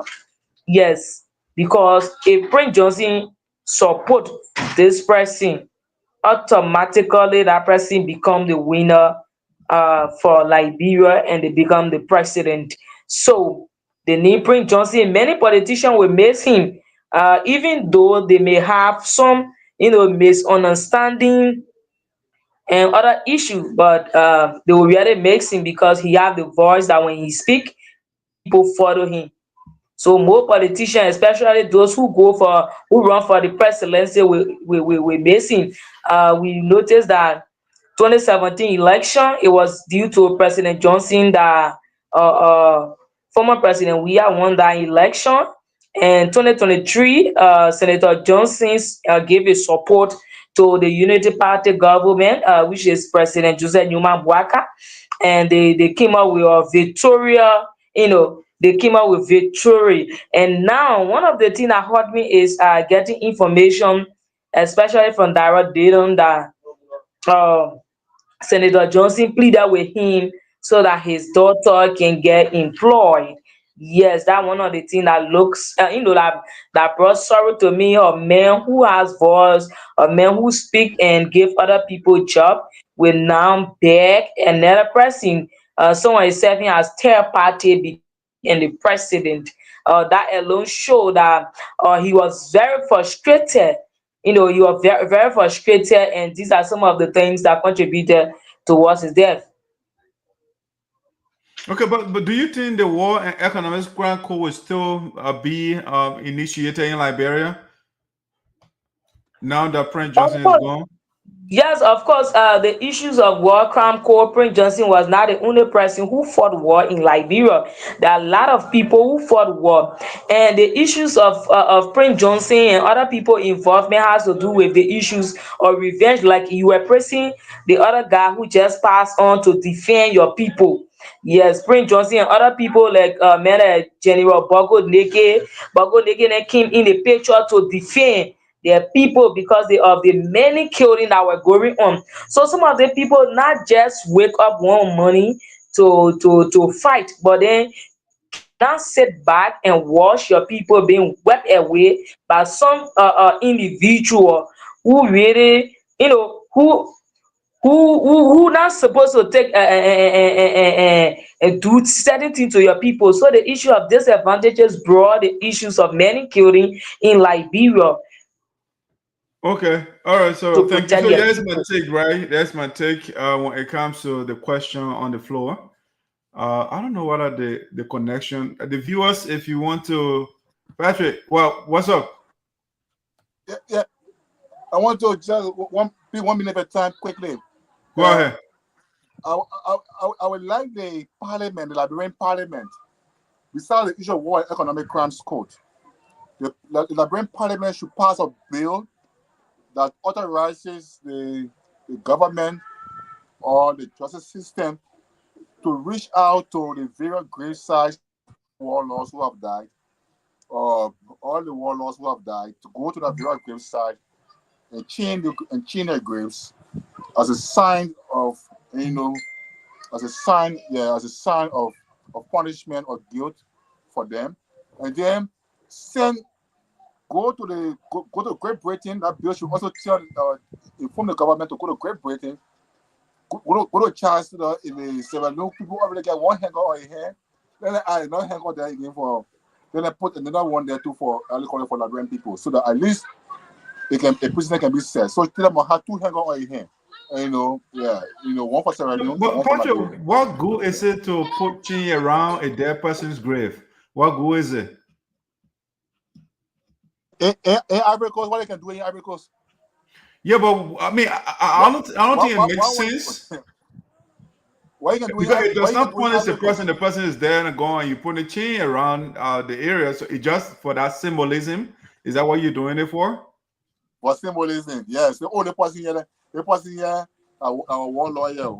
The person here, same time they brought war to the country. All right, but here's what I think, right? The death of Prince Johnson, what it means for Liberia, among other things. I think first of all, we have to make something clear here. Prince Johnson wasn't elected to only represent Nima County. He's a Liberian senator. The same way Creighton Duncan is not just elected to represent SINOE. He's a Liberian senator. I don't know whether the connection is good. I'm seeing myself freezing here and there. Let me verify here, Patrick. The connection. Yeah, I'm kind of. Yeah, let me verify here, Patrick. The connection. Okay, the connection is going now. Good, but I'm seeing kind of sometimes I freeze up. Patrick, are you there? Okay, just trying to make sure. So, but here's what I think. Hopefully, the connection will be good for us. But I think the death of Senator Johnson, it ends the politics of Nimaism, because the guy, all he was doing is just focus on Nima County, as though he's one of Nima County senator. He was a senator for Liberia, so one would think that his politics or whatever he's doing will be for the entire country. But he was only focused on Nima County. So it segmented the country because of him. The country was divided because of the politics of regionalism that he subscribed to. Also, the death of Senator Johnson, it ends what I call the politics of fear, because the man is a fear monger. You always pandering to his base, or when you come to me, I got these people and this and such will happen, So he was a huge fear monger, He uses his leverage as a former warlord to terrify the country, And so his death, it ended that era of fear or fear mongering in the country. It also, the death of Senator Prince Johnson, it brings solace. It brings comfort to the victims, to his many victims, because there are people, again, I try to make sure I'm freezing here. Again, let me repeat that. It brings solace, it brings comfort to the victims, people that were victimized by Senator Prince Johnson and his rebels. Imagine you're rebels, or you raped a little girl or a family member, and then the people, they see you all the time. It traumatizes the people, So the death of Senator Johnson, it brings relief, some sort of relief to the victims. I also think that the death of Senator Johnson, it restores the image of the Liberian Senate, because for the Senate to have had a warlord to be in there and making not only the Senate but the country as a whole, to have a former warlord, a man who killed a president or murdered a president. I don't know which one is the right word, murder or kill. I don't know, but though there's something, so we'll say kill, right? To have had a warlord in the Capitol building to make law for the country, I think it tarnished the image of the country. But his absence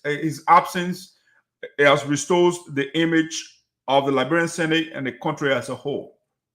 That's what I think. I also think that the death of Senator Johnson is a -1 from the agents of corruption. Senator Johnson was one of the corrupt men. He was sanctioned for corruption by the U.S. and all of that. He was doing pay for play and different things. He built Prince Johnson PYJ University in Nima County without telling us where he got the money from. So at least this is a -1 for Liberia. They got avalanche of corrupt agents in the country, and one of them has gone. So it's a relief to the country somewhat. Are there still corrupt people? Yes. But at least, like I said before, if you have 10 evil people around and they all in tight, that evil is going to proliferate. But if you have 10 evil people and one person is out, you left 9. So you are reducing evil. So we have a lot of evil people in the country that are using their position in power to suppress the people. And Senator Prince Johnson is one of those guys, Yes. taking the country money and doing different things and building personal churches and church or whatever you want to call it. A public official has a church. I mean, where's accountability?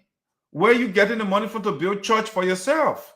So the death of Senator Johnson is a -1 from the agents of corruption in the country.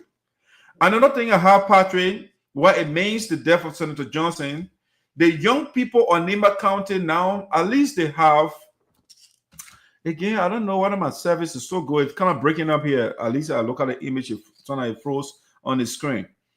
But the young people of Nima County for how many, 2 decades or so, they never had access to power in Nima County because Senator Pyne Johnson, had the county on a siege, basically. And the young people that have dreams, that have vision, they may just sitting on all of those people, So his absence, it creates room for the young people to now exercise, to bring forth their potential, to serve their county too. It's not only Senator Pyne Johnson using his war title to kind of exert pressure on the rest of the county or the young people that have brilliant and fresh ideas to contribute. So his absence, it creates window for the young people of neighbor county to bring their ideas to bear as well. Patrick, another thing, I think the death of Senator Pyne Johnson, what it brings is what I call what I call pulpit politicking. The guys will use the pulpit to do politics. Even though he said the church is an environment for. No one, somebody would say the church is a hospital for sinners, right? One would think, but the man is using the church, using his church platform to run politics. And the next person who does that too is George Weah. George Weah has a church and he uses the church to run politics. So I call it pulpit politics. So this reduces also the politics of pulpitism, if you want to put it that way. Where they use their platform as a so-called pastor and they're running the true jobs, to say things to people. I don't know who, nobody does that around the world, but Pyne Johnson and George Weah, they got churches, go in their churches and throw stuff around.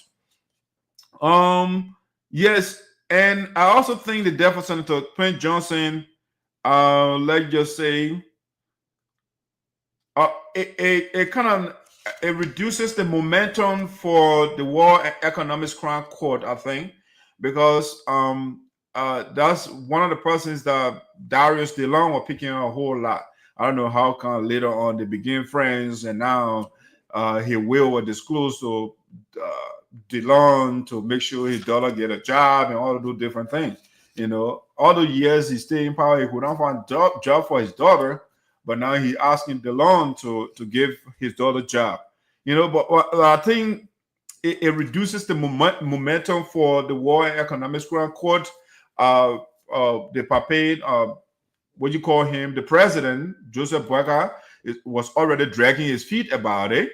Since he signed that stuff, we don't hear anything serious about the War and Economics Crown Court to hold those people accountable for what they did in the country. But hey, yeah, it is what it is. Pyne Johnson is gone.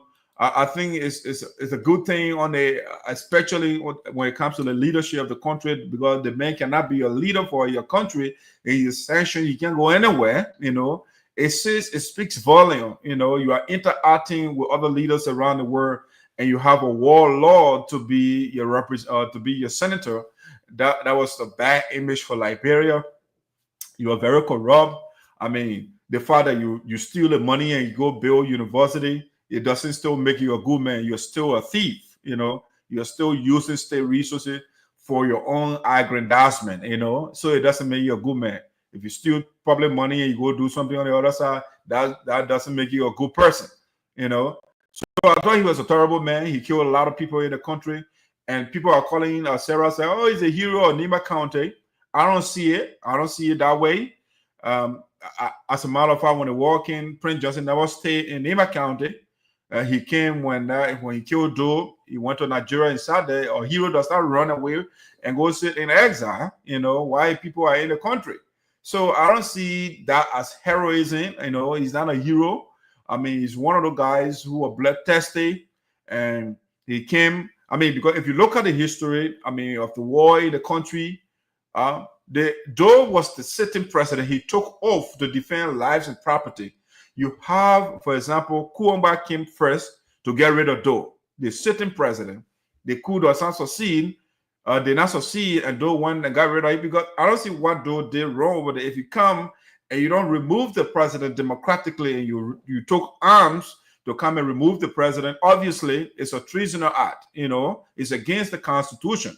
And so the death of Kuomba is being used as Prince Johnson is going after Geo people. You know, and Prince Johnson and the John Charles Sailor, what the Charles Sailor do, recruited the people from Nema County to come and fight Doe. So what do you expect Doe to do? To have party for the people of Nema County? And he issued a warning as a president for the people to leave the place, but the people joined Charles Taylor to wage a revolution on him, on his administration. And his job as a leader is to defend the country. And that's what Doe did. You know, I mean, some people might not see it from an angle. Did he do some bad thing? Yes. He killed somebody, that Thomas Westside, those people innocent. So, I mean, Prince Johnson and other people that came for him. But I think when it comes to the war and what he did defending the country, that's the job of the president. You took oath to defend your country, and that's what he did. But the people in Nema, they colluded with Charles Taylor to come and take over his government. And as a president, that was his job. Right now in Ukraine, the president of Ukraine, what he's doing, the lobby everywhere and defending his country, you know. And so that's the job of the president. So, but you know, the tribal politics in our country, we tribalize practically everything in the country. But I think the death of Prince Johnson is a good thing for Liberia. I mean, all those that led insane revolution and came in the country and just killed innocent people, raped children, mothers, you know, children, and did all those different things. And now our children are called Zokos in the country. I mean, they are empowered and joined and sell the building mansions for our people. Our children are not in school. I mean, that's horrible. So Prince Johnson there is a good thing for Liberia. It restores the image of Liberian Senate and the government as a whole. Having a warlord as a lawmaker is not a good thing. That's a terrible thing. It gives the country a bad image, you know. All right, so Patrick, those are some of the things I have to say about him. I mean, other people might not see it that way, but that's totally okay. That's how I see it. You know, if you don't come to power, but if you say you subscribe to democracy, and you want to take power through the barrier of guns, I don't see you as a hero. You know, you're one of the blood-tested people. Doe was a bad guy. Yes, he did some terrible things. But we have to understand the context in which Doe then came. Was the death of Kuomba justified? Yes, it was justified. Was the death of Thomas Westside justified? No, it wasn't justified. You know, other people that Doe killed, it wasn't justified. But when it comes to the 13, for example, it was justified. These people, they suppressed the majority for 133 years. The corruption was rampant, you know, in the country. They do practice the same thing he preached again. That's a hypocrisy on the part of Doe. But you had to understand, Doe was a young man. The guy was, 20-something, when it came to power, young man. He didn't understand the magnitude of the situation you're grappling with. You know. And so when we're analyzing these things, we have to take other variables into consideration, you know. And so that's it. Liberia is -1. One of the bad guys is gone, and that's a good thing for the country. All right, Patrick. So the last thing I want us to talk about, unless you have something else to say about the issue of Prince Johnson, other than that, we can go to the next thing that I want us to talk about. Last thing for the day. All right, let's go to the next one then, since we have a consensus here. So the last thing I want us to talk about is our man Sonny-Boy Noah. All right. So Sonny-Boy Noah, I want to play the video for us, so we can hear the argument Sonny-Boy Noah made. All right, let's see. Let me get this video out here quickly. Our lawmaker, Sonny Boy Noah, who is flip-flopping. He's all over the place. Okay, right here. Let me get a video up for us.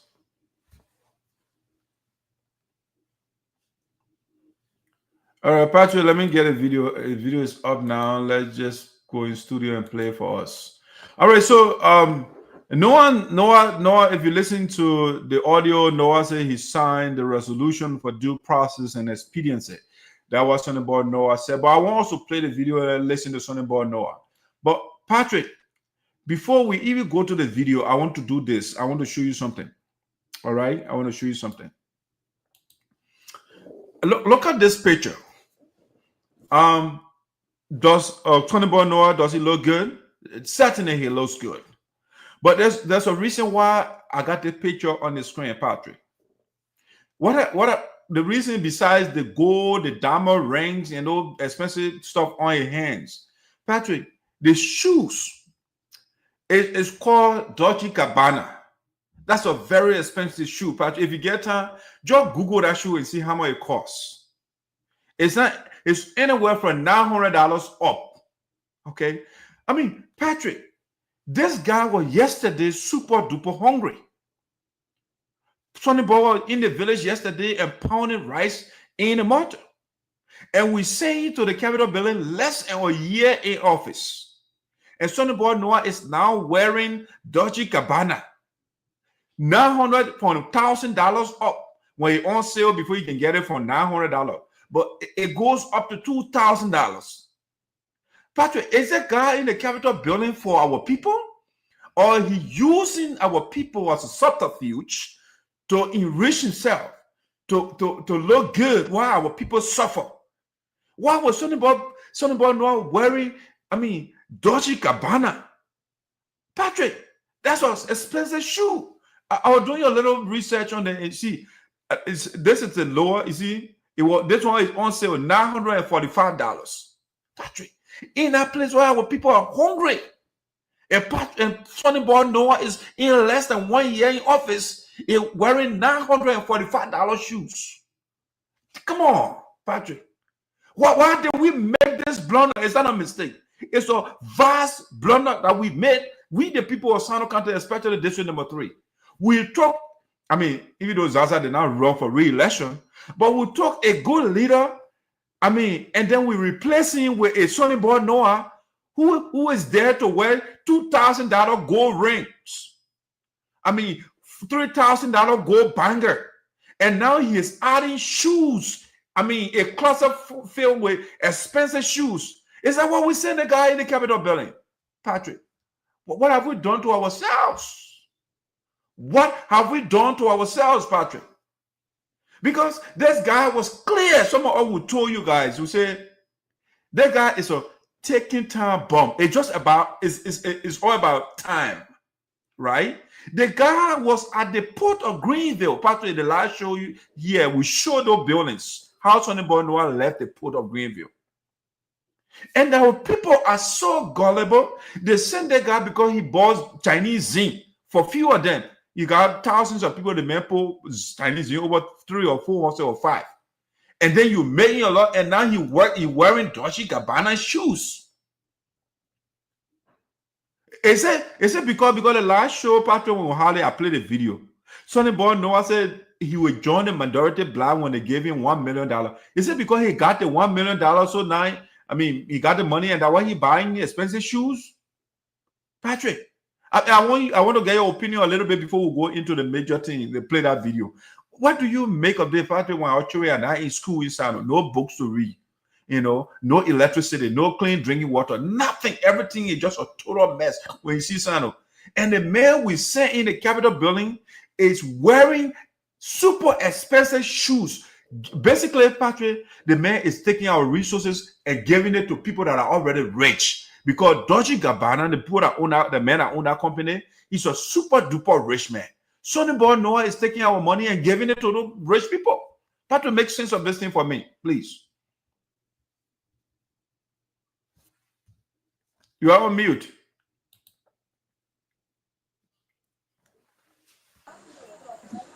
I think another known. I think he enjoys the right to his private life. Yeah. He what? And he enjoys his right to his private life. And like all of us, every one of us, like we do. I think he's exercising. I mean, simple fundamental rights to make himself good and make himself look as better as he wants. And I think it's because he's a lawmaker. He wearing an expensive shoes. Senator has always been a good guy. Yeah, he has always been wearing 900 or more shoes, $1 shoes. That's what he has been doing. Yeah, but I think if we draw a line between his personal or private life and his national duty, then we'll be able to find. Patrick, how do you use the public servant? You use the word private. The man is not a private man. No, he's not. No, he is in a public office. No, a public servant is a public servant has a time to be private, right? No, So, Patrick, once you sign, when you leave our office, that's the only way you'll be private. But in as much you are in our office, in public office, you are not a public man. No. Whatever you do is judged from the public perspective. What he posts on is a privacy. Yeah. No, Patrick is not his private because Patrick, he is not getting paid by himself. We are paying him, and he is wearing $900 shoes. Patrick, this is indefensible. Patrick, this is a country that has machine that can print money. The lawmakers don't wear $900 shoes, Patrick. No way. They don't wear $900 shoes. And somebody is in a village. Liberia is a village. And the people are hungry. And Sonny Boy Noah is wearing $900 shoes. So, Patrick, how do you defend this? No, I'm not defending. But what I'm trying to say is that to elevate the debate, we have to draw a line between what he chooses personally, to wear, or what he chooses personally to eat, or where he chooses personally to mingle. I mean, it should be dealt with perfectly. So, for example, is a public servant, a representative, but there are important things about a representation that we can talk about rather than talking about his gold chain, his ring, his shoes. I mean, those are things anybody can get when they have money. I mean, anybody can get those things when they have money. No, Patrick, if you're in your private job, I wouldn't say a word to Sonny Boy Noah if Sonny Boy Noah were doing a little business by himself. Let me ask a question. What? Go ahead. Let me ask a question. Let me ask a question. I mean, who is Sonny Boy's shoes? Who is not in his shoes that is not doing what he's doing in this country? Name one person. Name one lawmaker. Name one lawmaker or minister. Name one lawmaker, like Sonny Boy, who is not doing what he's doing. Name one. But Patrick, that's the mistake that people make, right? It's called herd mentality, right? Because everybody is doing it, so I must do it too. You have to set yourself apart from, because a lot of the time, Patrick, leaders are those that take themselves from the crowd. The crowd does not think. Everybody doing the same thing, that crowd. So that when you're in the crowd, you either get crushed, especially when they're agitating, you get crushed. No, here's the point. Here's the point. Here's the point. It's not because everyone does it, so one should do it, so another should do it. No. The point is, it's not about this sort of shoe. If it takes shoes now, how does it change the cycle of poverty?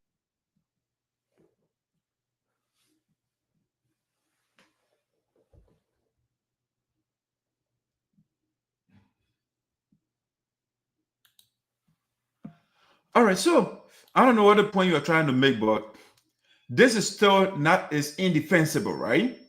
You cannot, and I just made the point to Patrick, People that got money print. Go ahead. Yes. Yeah.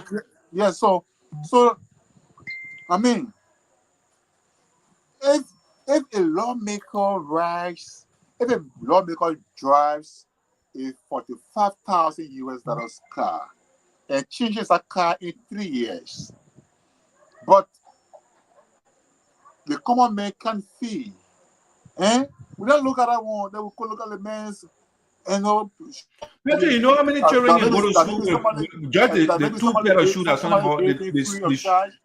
Somebody gives him free of charge. What happened? So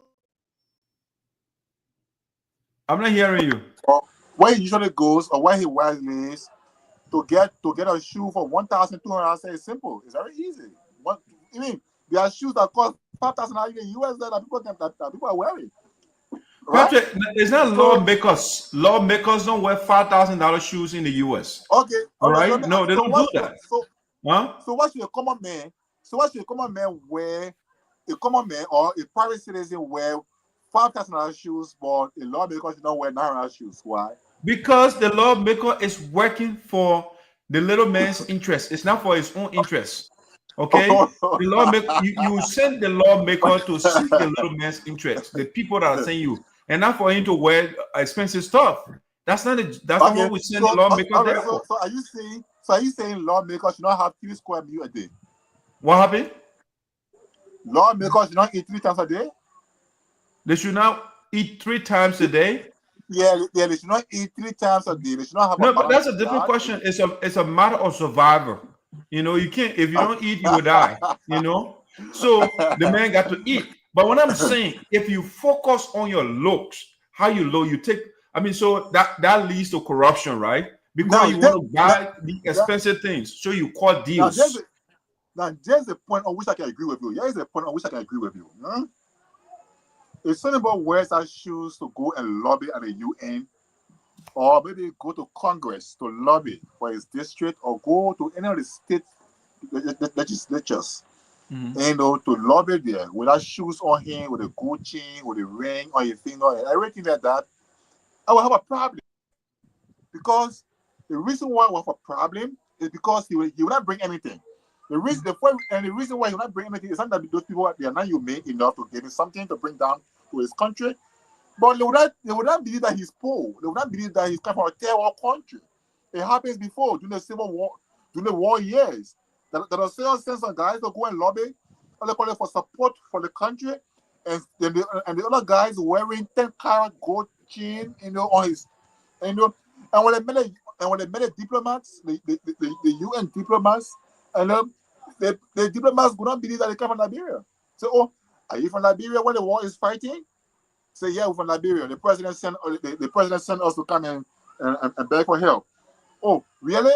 Are you from that country? Yeah. Okay. But then the diplomats are looking, you from a war-torn country. You went to beg for help, and then the diplomats look at the chain on their necks. Oh my God. Oh, even the coats. The guys were wearing expensive coats. So, Patrick, you are making my point. Wearing expensive jewelry. So, Patrick, you are making exactly my point. Liberia is begging. Go ahead. As a result, the guys were disgracefully sent back to redress. All right, to dress. Now, Ellis was going to lobby in such fashion of manner. And then he got on our shoes, got on the jewelry, the expensive clothes. Then, of course, I would agree with you to say, well, but the man is right in his own country. In his own country, the man is going to office, the man is going, to his house, and you want to question what he wears? It justifies anything. Okay, all right. So, Patrick, I like the fact that we disagree, and that what makes the conversation interesting, right? So, unlike you, the man is in his country. Guess what? The country is dirt poor. The poor people taxes that what Sonny Boy Noah is using to wear $900 plus shoes. Patrick, you don't see the optics is wrong? That's a wrong move to make. Patrick, which leader in history is revered for wearing $900 shoes? Do we revere Thomas Sankara for wearing expensive stuff? Do we revere Nelson Mandela for wearing expensive stuff? Are we talking about Julius Malema in South Africa for wearing expensive stuff? No, Patrick. It's what those people did for the poor, for the people that they represent. So one would think that Sonny Boy Noah, having all these great historical examples, he will mimic those examples to set himself apart. But lugubrious, the Sonny Boy Noah has jumped in the bluffing pen.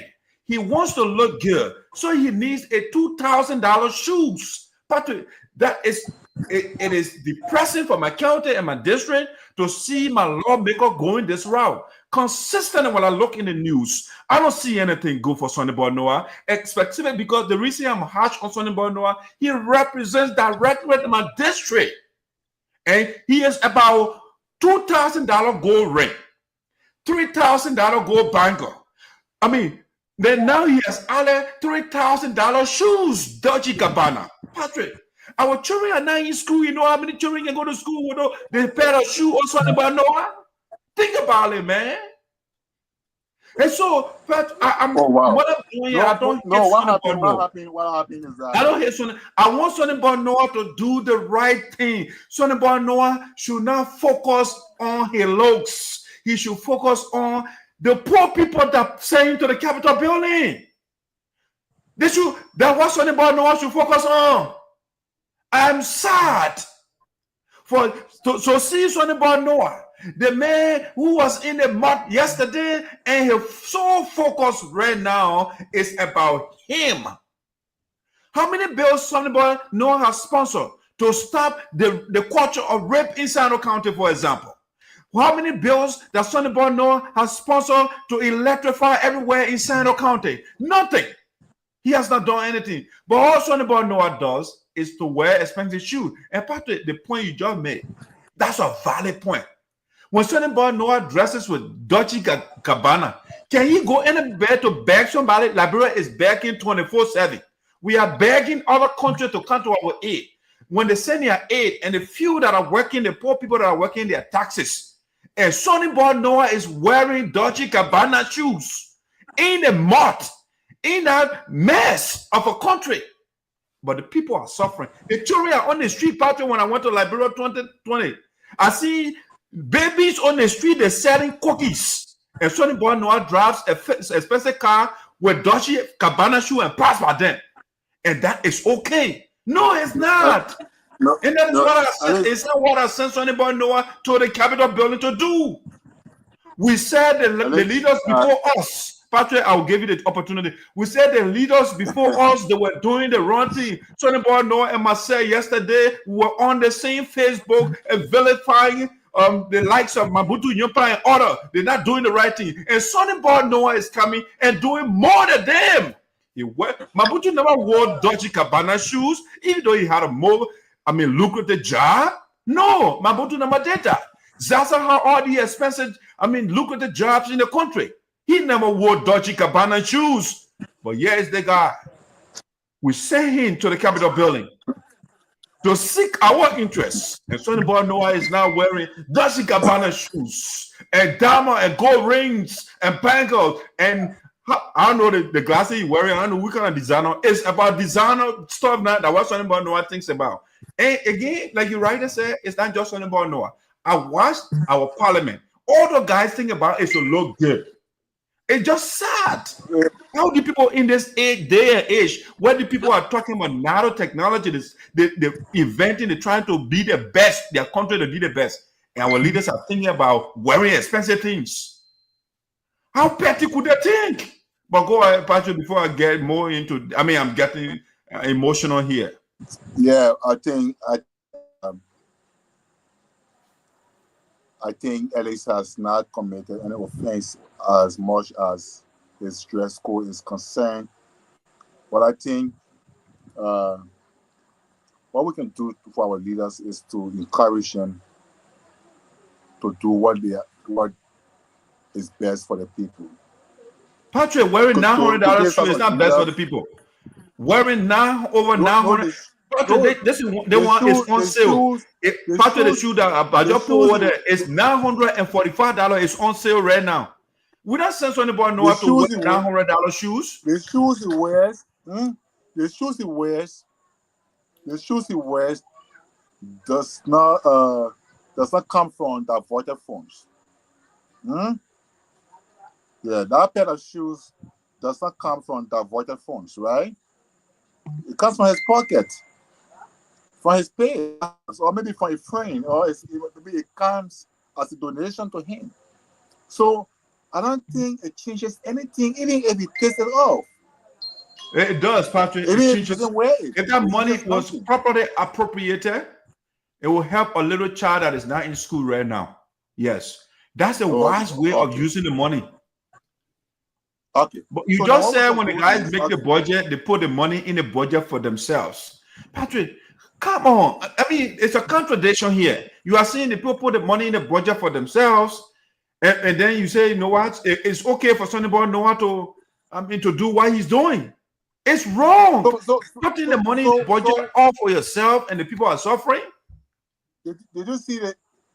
You know, when people have money, they can do anything with money, right? So the Chinese millionaire went on the market and bought a banana for $6 million, right? So I know if it happened in Liberia, I know what we have said. A millionaire buys one banana for $6 million. Can you imagine that? So when people have money, they can do anything with their money. Patrick, you're talking in a private context. You're talking in a private context here. What you're talking about is private. It's not government man that will buy a banana that much. It's a private citizen. Sonny Boy Noah is not a private. Let's make a transition here. I would just want to, before we go to I want to do a shout out to my brother and cousin here, Basilio Zaza and his wife. They just got married. I want to say congratulations to them. Wonderful. I missed the wedding because of my brother's death, but it was a wonderful, wonderful program. I want to say congratulations to Basilius and his beautiful wife. Wish you well in your marriage and all the best, man. Patrick, you want to do a shout out so we can deal with the last year of Sonny Boy Noah? Let me say congratulations to the beautiful couple. I mean, I wish you a fruitful marriage. I mean, a joyful marriage, a peaceful marriage. And I want to wish you many matrimonial years. Yeah, keep blessed and keep safe. So, Tarek, I think it's good to be here today. Look, before you go, Patrick, we're not finished here. Let's listen to your man, Simon. Your man, Sonny Boy Noah, that you're defending. Unless you want to go, that's fine. But I just want to be real, at least, let us elevate the platform or the topic or the talking point. Because, for example, how many wears our shoes or it teaches off, it teaches nothing about Liberia. Liberia is a mess. And so, I mean, let's go to the next topic if there's anyone to discuss so that we can. So Patrick, Liberia is a mess. We want to fix the mess. We don't want to continue with the mess. But let me get a video like you rightly said. Let's get a video going here. Let's listen to Sonny Boy Noah. Okay. Before I play the video, this is Sonny Boy Noah justification for why he signed the resolution. All right. This is the man that says that he is with Speaker Fonati Kofa. But then he signed a resolution to remove the man. Yes, the justification that Sonny Boy Noah gave us. Yeah, it is true. I signed that document with the understanding. Okay. Sonny Boy Noah, first of all, admitted, yes, I signed that document with the understanding. People will appear before the body to show cause or answer questions to the issue, no allegations that will levied against him. And we cannot keep the speaker, let's say the country on a hostage. We are not moving anywhere. They are not coming anywhere. On expediency, we say, okay, the Liberian people got to work. We will go to the speaker, avail himself, that I will be able to avail myself to my police and answer to my questions. So yes, on that, they were not even in secret. I told the speaker and other colleagues that some of us, this country got to move forward. The fact that the speaker is sure that all these allegations against him, they are all untrue, and he is availing himself, even with the proviso of saying, my people on my side are supporting me. They consider them conflicted also. So bring all the committee of the whole from your end to be able to investigate me. Based on that, we signed it to make sure that the speaker is given due process. This morning, when I send a letter, some of you, among the 7 members, 3 of our colleagues were suspended. You carry the video on your video platform, you carry the news. So based on that, also we are all colleagues. To give the respect, I was able to say, okay, you set up your own committee. You talk to me, my people are conflicted. The fact that they're supporting me, they are conflicted. I will take that. Echo asking all the points. You guys are not even happy when you come here, you don't carry camera around when we are not doing the Liberian people work. So we were navigating a way to make sure that the speaker, I will be standing out there, or I would have loved to stand to see the speaker vindicating himself from those issues. And history, if I were to say, oh, I voted because I think the speaker did these things for true, history will carry me. If the speaker has not done nothing and he been vindicated from that report, I would have also voted in the interest of the case. And what would be the interest at that time? By that time, the speaker would have been vindicated from all the counts and allegations. Just to follow us, my name is Elijah Pyne, I report for Fortune Television. Just in the joint teamwork, there was a communication read indicating you but nobody had anything of that communication, aside from the signature that have been pointed out by some of the memos that are clear. Did you any means read out communication to the majority bloc stating you are absent for today's session? I did in continuation of the legal process. I said to you, 3 of our colleagues were suspended, our among the 7 persons. So in fulfillment of the respectability for each other as honorable people, I said I will be available by Tuesday. But since we interacting, that's why we are apart. Since you say the speaker is being conflicted in many ways, he availed himself, also we make sure that the right thing is done. So yes, sending a letter, I did. And I did it in a faith of the judicial system. Patrick, there you have it. Your lawmaker is making the case why you signed the resolution to remove the speaker. First of all, give your opinion, and I'll give my opinion what I think of it. Well, so I think Representative Noah and others who went to sign that resolution did not do good for themselves and for the rule of law. They were not smart at all. And in fact, the majority bloc used what is termed a surrender tactic.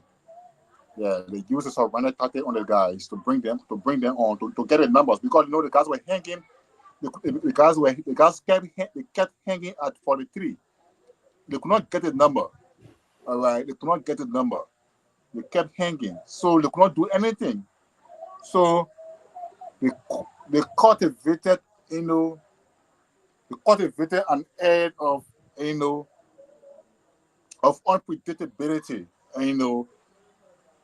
pretending as though they wanted peace or they wanted to give due process. And like Alex was explaining his justification, I think they were not reasonable enough to say why he should have signed the resolution.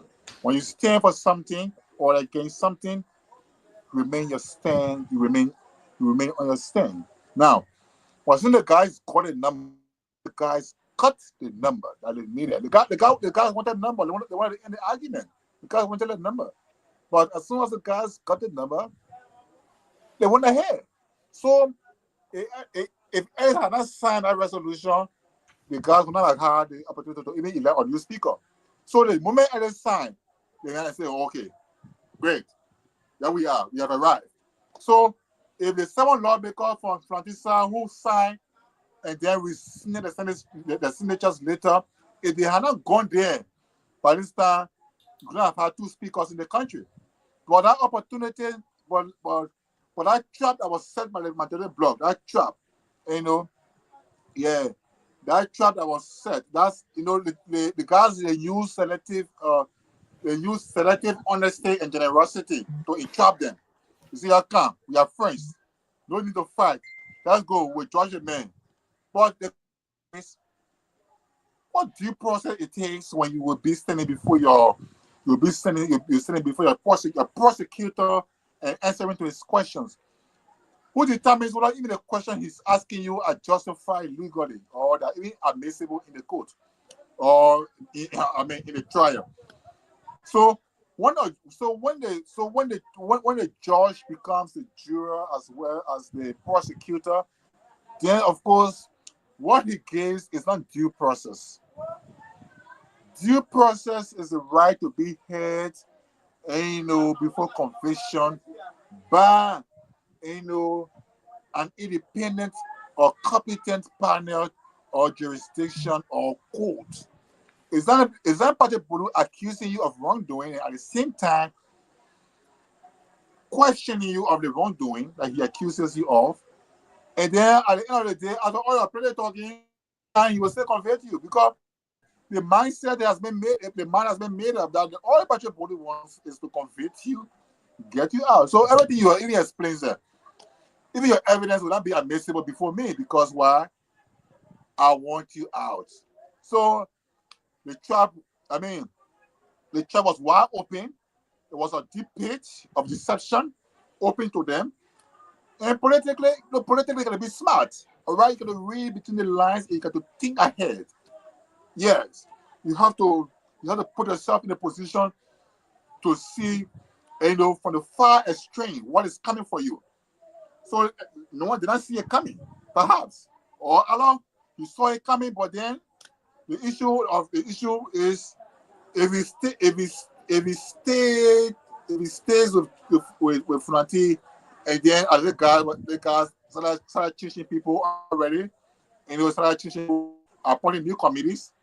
So the day he went there, he could have been reassigned to his committee perhaps, but then when they noticed that he was not in session, they noticed that maybe he had gone back. So he's trying to get something to get hold of his committee perhaps, or maybe get hold of something far better than maybe trying to say one due process for Franti. But I don't think the undertone was different. There was a different motive perhaps rather than say, let's go and get a man due process. No. Nobody who wants to kill you will tell you, say, when you come to me, the thing I want to do to that person there, I will not do it. Wow. You must be misleading yourself. And that's what happened. So the guys were trapped, and indeed the trap was I don't know Nick or the other one like you can bend it. You can bend I don't know when you can bend the stick. I don't know that trap was that. But about you, all right, so Patrick, thanks for your take. I think you have brilliantly emphasized one of my major points, because that's what I put here. Sonny Boy Noah signed the resolution for due process and expediency. Those are 2 words that Sonny Boy Noah used, in the video. So you already spoke on due process, like you rightly indicated, Patrick. If I accuse Patrick cannot come to me to seek due process. No. I don't want to accuse Patrick. So you need a third party that is impartial to look into that. But Sonny Boy Noah said he signed the document, that resolution, so that Fonati Kofa will go stand before the majority black to exonerate himself. Does he understand what he's saying? Does Sonny Boy Noah understand what he's saying? The majority black, they are removing you because they say you did XYZ. And Sonny Boy Noah said the speaker should go and stand before those same people to exonerate him. The people don't already want you. going before them will not change anything. They have already given the accounts, you know. So, Patrick, district number 3, we are not represented in the Capitol building. We have horrible representation. We have a guy who doesn't know what he's saying or what he's doing. He just said the words because maybe they sound fancy or he sounds educated when he say them. But I mean, I feel embarrassed every day when my lawmaker opens his mouth because I don't know what he's talking about. All right. So he wants the people that are accusing Kofa to give him due process. Therefore, he signed the document. And then the same man turns around and says, you know what? I'm retracting my signature. I'm rescinding my signature. Okay. And you use another word called expediency. Patrick, when something is expedient, it's not fair. When something is expedient, Patrick, let's read it from the dictionary what expedient means. When you say expediency. So expediency in the dictionary, it means, I mean, I like if you want to define words, right? Look for the dictionary called vocabulary.com. It's very good. It gives you context. Okay. So it first says expediency gets you what you want. Okay. Expediency gets you what you want. What is it that Sonny Boy Noah wanted? To remove the speaker or for the speaker to get due process? All right. Sonny Boy Noah said he wants the speaker to get due process. But then the people that are accusing him, the speaker should go stand before them to explain so the people can exonerate him. Come on, guy. This is not difficult. So it says expediency gets you what you want. Why its tune can be neutral, expediency often gets or suggests self-interest. Okay, possibly the expense of doing what's right. Okay, at the expense of what is right. So expediency, it does not see morality, right? What is convenient at the time that what expedient. So Sonny Boy Noah is a expedient, in other words, to remove the speaker. That's why he signed a document. But then the same thing, you turn around, because if you listen to him, you say, oh, they are not doing anything, we are not doing anything. So what is expedient, the right thing to do at this point? I mean, it's not the right thing, but it's expedient. Is the word, I think the word I should use is advantageous to remove the speaker, in other words. So actually sign the document, he signed the document. All right. So Sonny Boy Noah, Patrick, is consistently embarrassing you in that Capitol building. I'd rather have Patrick Bolu in the Capitol building to have a Sonny Boy Noah, because the guy does not know what is going on over there. He gets on radio and he speaks all these deep words and he thinks he's sounding intelligent. No, he's not. Right? He getting angry with the journalists. Oh, you're showing camera all over the place. The people are doing their job. They are doing the job. The job of the journalist is to show camera everywhere to capture what is going on. But he gets angry with those people because he does not have anything better to articulate. So he gets angry. He gets irritated when the guys are bringing the camera to him and they're showing the camera everywhere doing their job. You know? So, Patrick, for the next 6 years, I started for district number 3. Yeah. District number 3, unfortunately, I'm not representing the Capitol building. We just got a guy, even though he said we should elevate the conversation, but when our lawmaker is not elevating the conversation, I can't elevate. I will meet the lawmaker at the level he is. The man is not elevating the conversation, all right? Because he's not doing things that will make me to elevate my conversation. When I see the guy that is sponsoring bills that are sensible, then I say, okay, I can elevate it. But the man is worried about wearing Dolce & Gabbana shoes. He's talking about, I will sign a document, and then later on you come by again and say, oh, I received my signature. And I hearing people defending the man, or the man, the group, they agreed. Okay, the group agreed for people to sign. Why it should be on the Sonny Boy Noah? Why the Jaka qualified that were going all around defending Sonny Boy, he did not sign that same document. But Sonny Boy Noah should be the one that signed it, even though he said he was Speaker Kofa. So I don't know whether Sonny Boy Noah can be trusted. The man cannot be trusted. No. If you ask me, no, he can't be trusted. Today he will be on one thing, the next day he said something else. He will call for the other day, but he said, oh, I get $1 million. I will abandon the man. I will come on the majority side. You know, so every time I listen to something about Noah, there is no consistency. There is no, no vision. He's just all over the place, and it makes me sad for my district. Patrick, I will just look at the people comment, and if you have parting comment, we'll call it a day. But we are not represented. Okay. Yeah, Sentu said, I'm watching right now from Greenville. Thanks for following. Ricardo said, and he been paid with the poor man tax. Yes, he wearing, all those shoes with the poor man tax. The poor man is butt naked. The reason the poor man pays the tax is for the bridges to be built, to have good roads, to have those facilities that will make the little man life better. But no, something about Noah is about wearing dodgy cabana for himself. Watching from research room. Thanks for following. Winter say I'm also following for GSA role. Truly Pyne Suah will be mazed. That's Reverend Jackson there. So what is due process? I don't know what Marshall asking for exactly, but I think we'll tackle that question. There is time for everything. So the other gentleman, Elijah, was talking about there is time for everything when we're talking about Romeo Queer having lavish party, so it's the right time for Romeo to do it when the country is fragmented, when there is no unity in the Capitol building. And that's the right time for Romeo Queer and others are sending about Noah to wear expensive shoes for Romeo Queer to have an extravagant party. So that's what's going on in SINOE County, and I'm not happy about it. But we'll continue to speak until we have found the right leaders. 2029, it's a long time. Yes, it's a long time, but our people's lives will be wasted. Nothing will be done again. The same muddy roads on the board Noah will buy. Those Toyota 4-wheelers, and also you can navigate a barrel. And after 6 years, it will remain at that. The same thing with Romeo Queer, the same thing with Chie, the same thing with Donkey. Okay, the same thing with Samson Weir. They are there, and the roads are not built in SINOE County. We don't see anything being done. They say they can lobby, but they can't lobby. They just in the country.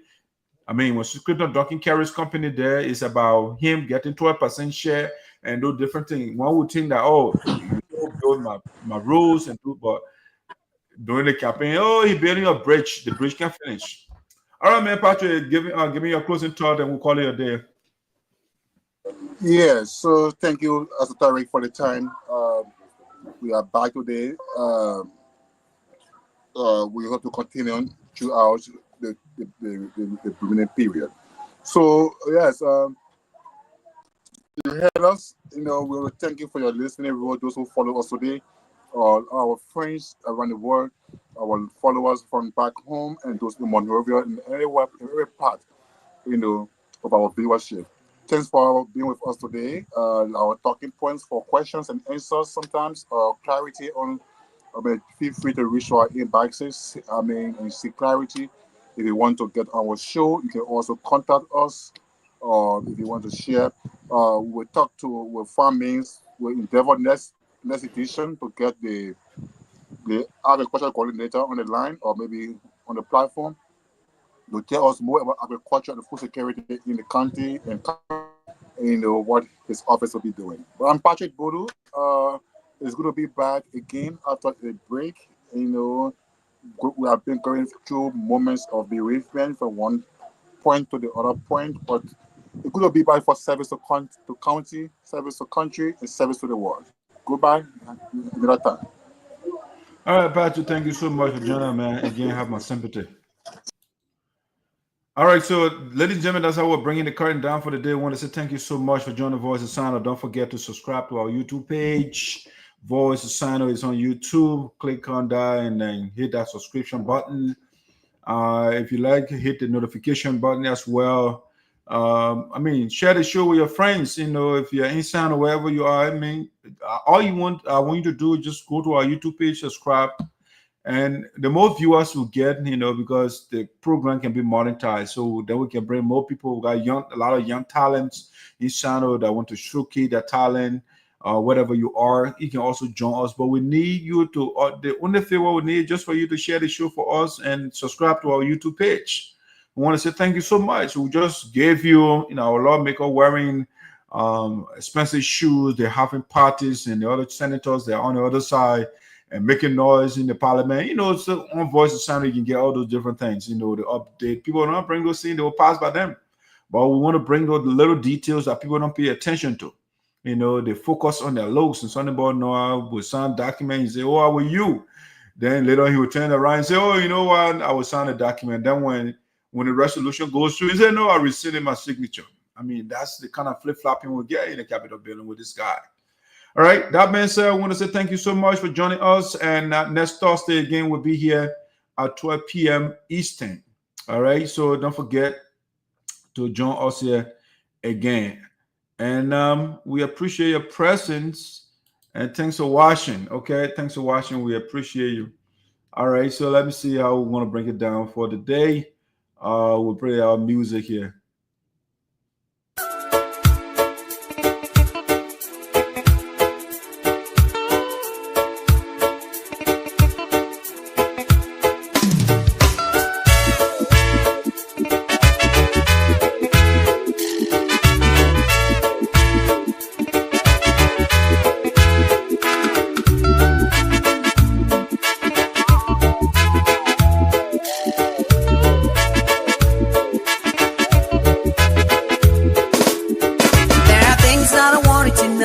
About the whole world, yeah. Things you have to know. There are things that I want you to know about the whole world. Things you have to know. There are things that I want you to know about the whole world. Things you have to know.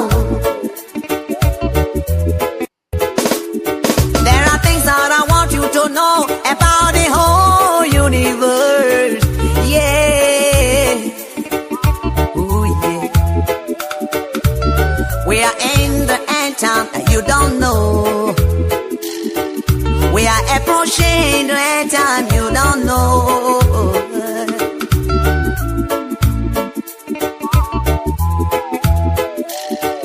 The woman you never marry is not your wife. The man who never married you is not your husband. Stop saying, it's my husband, it's my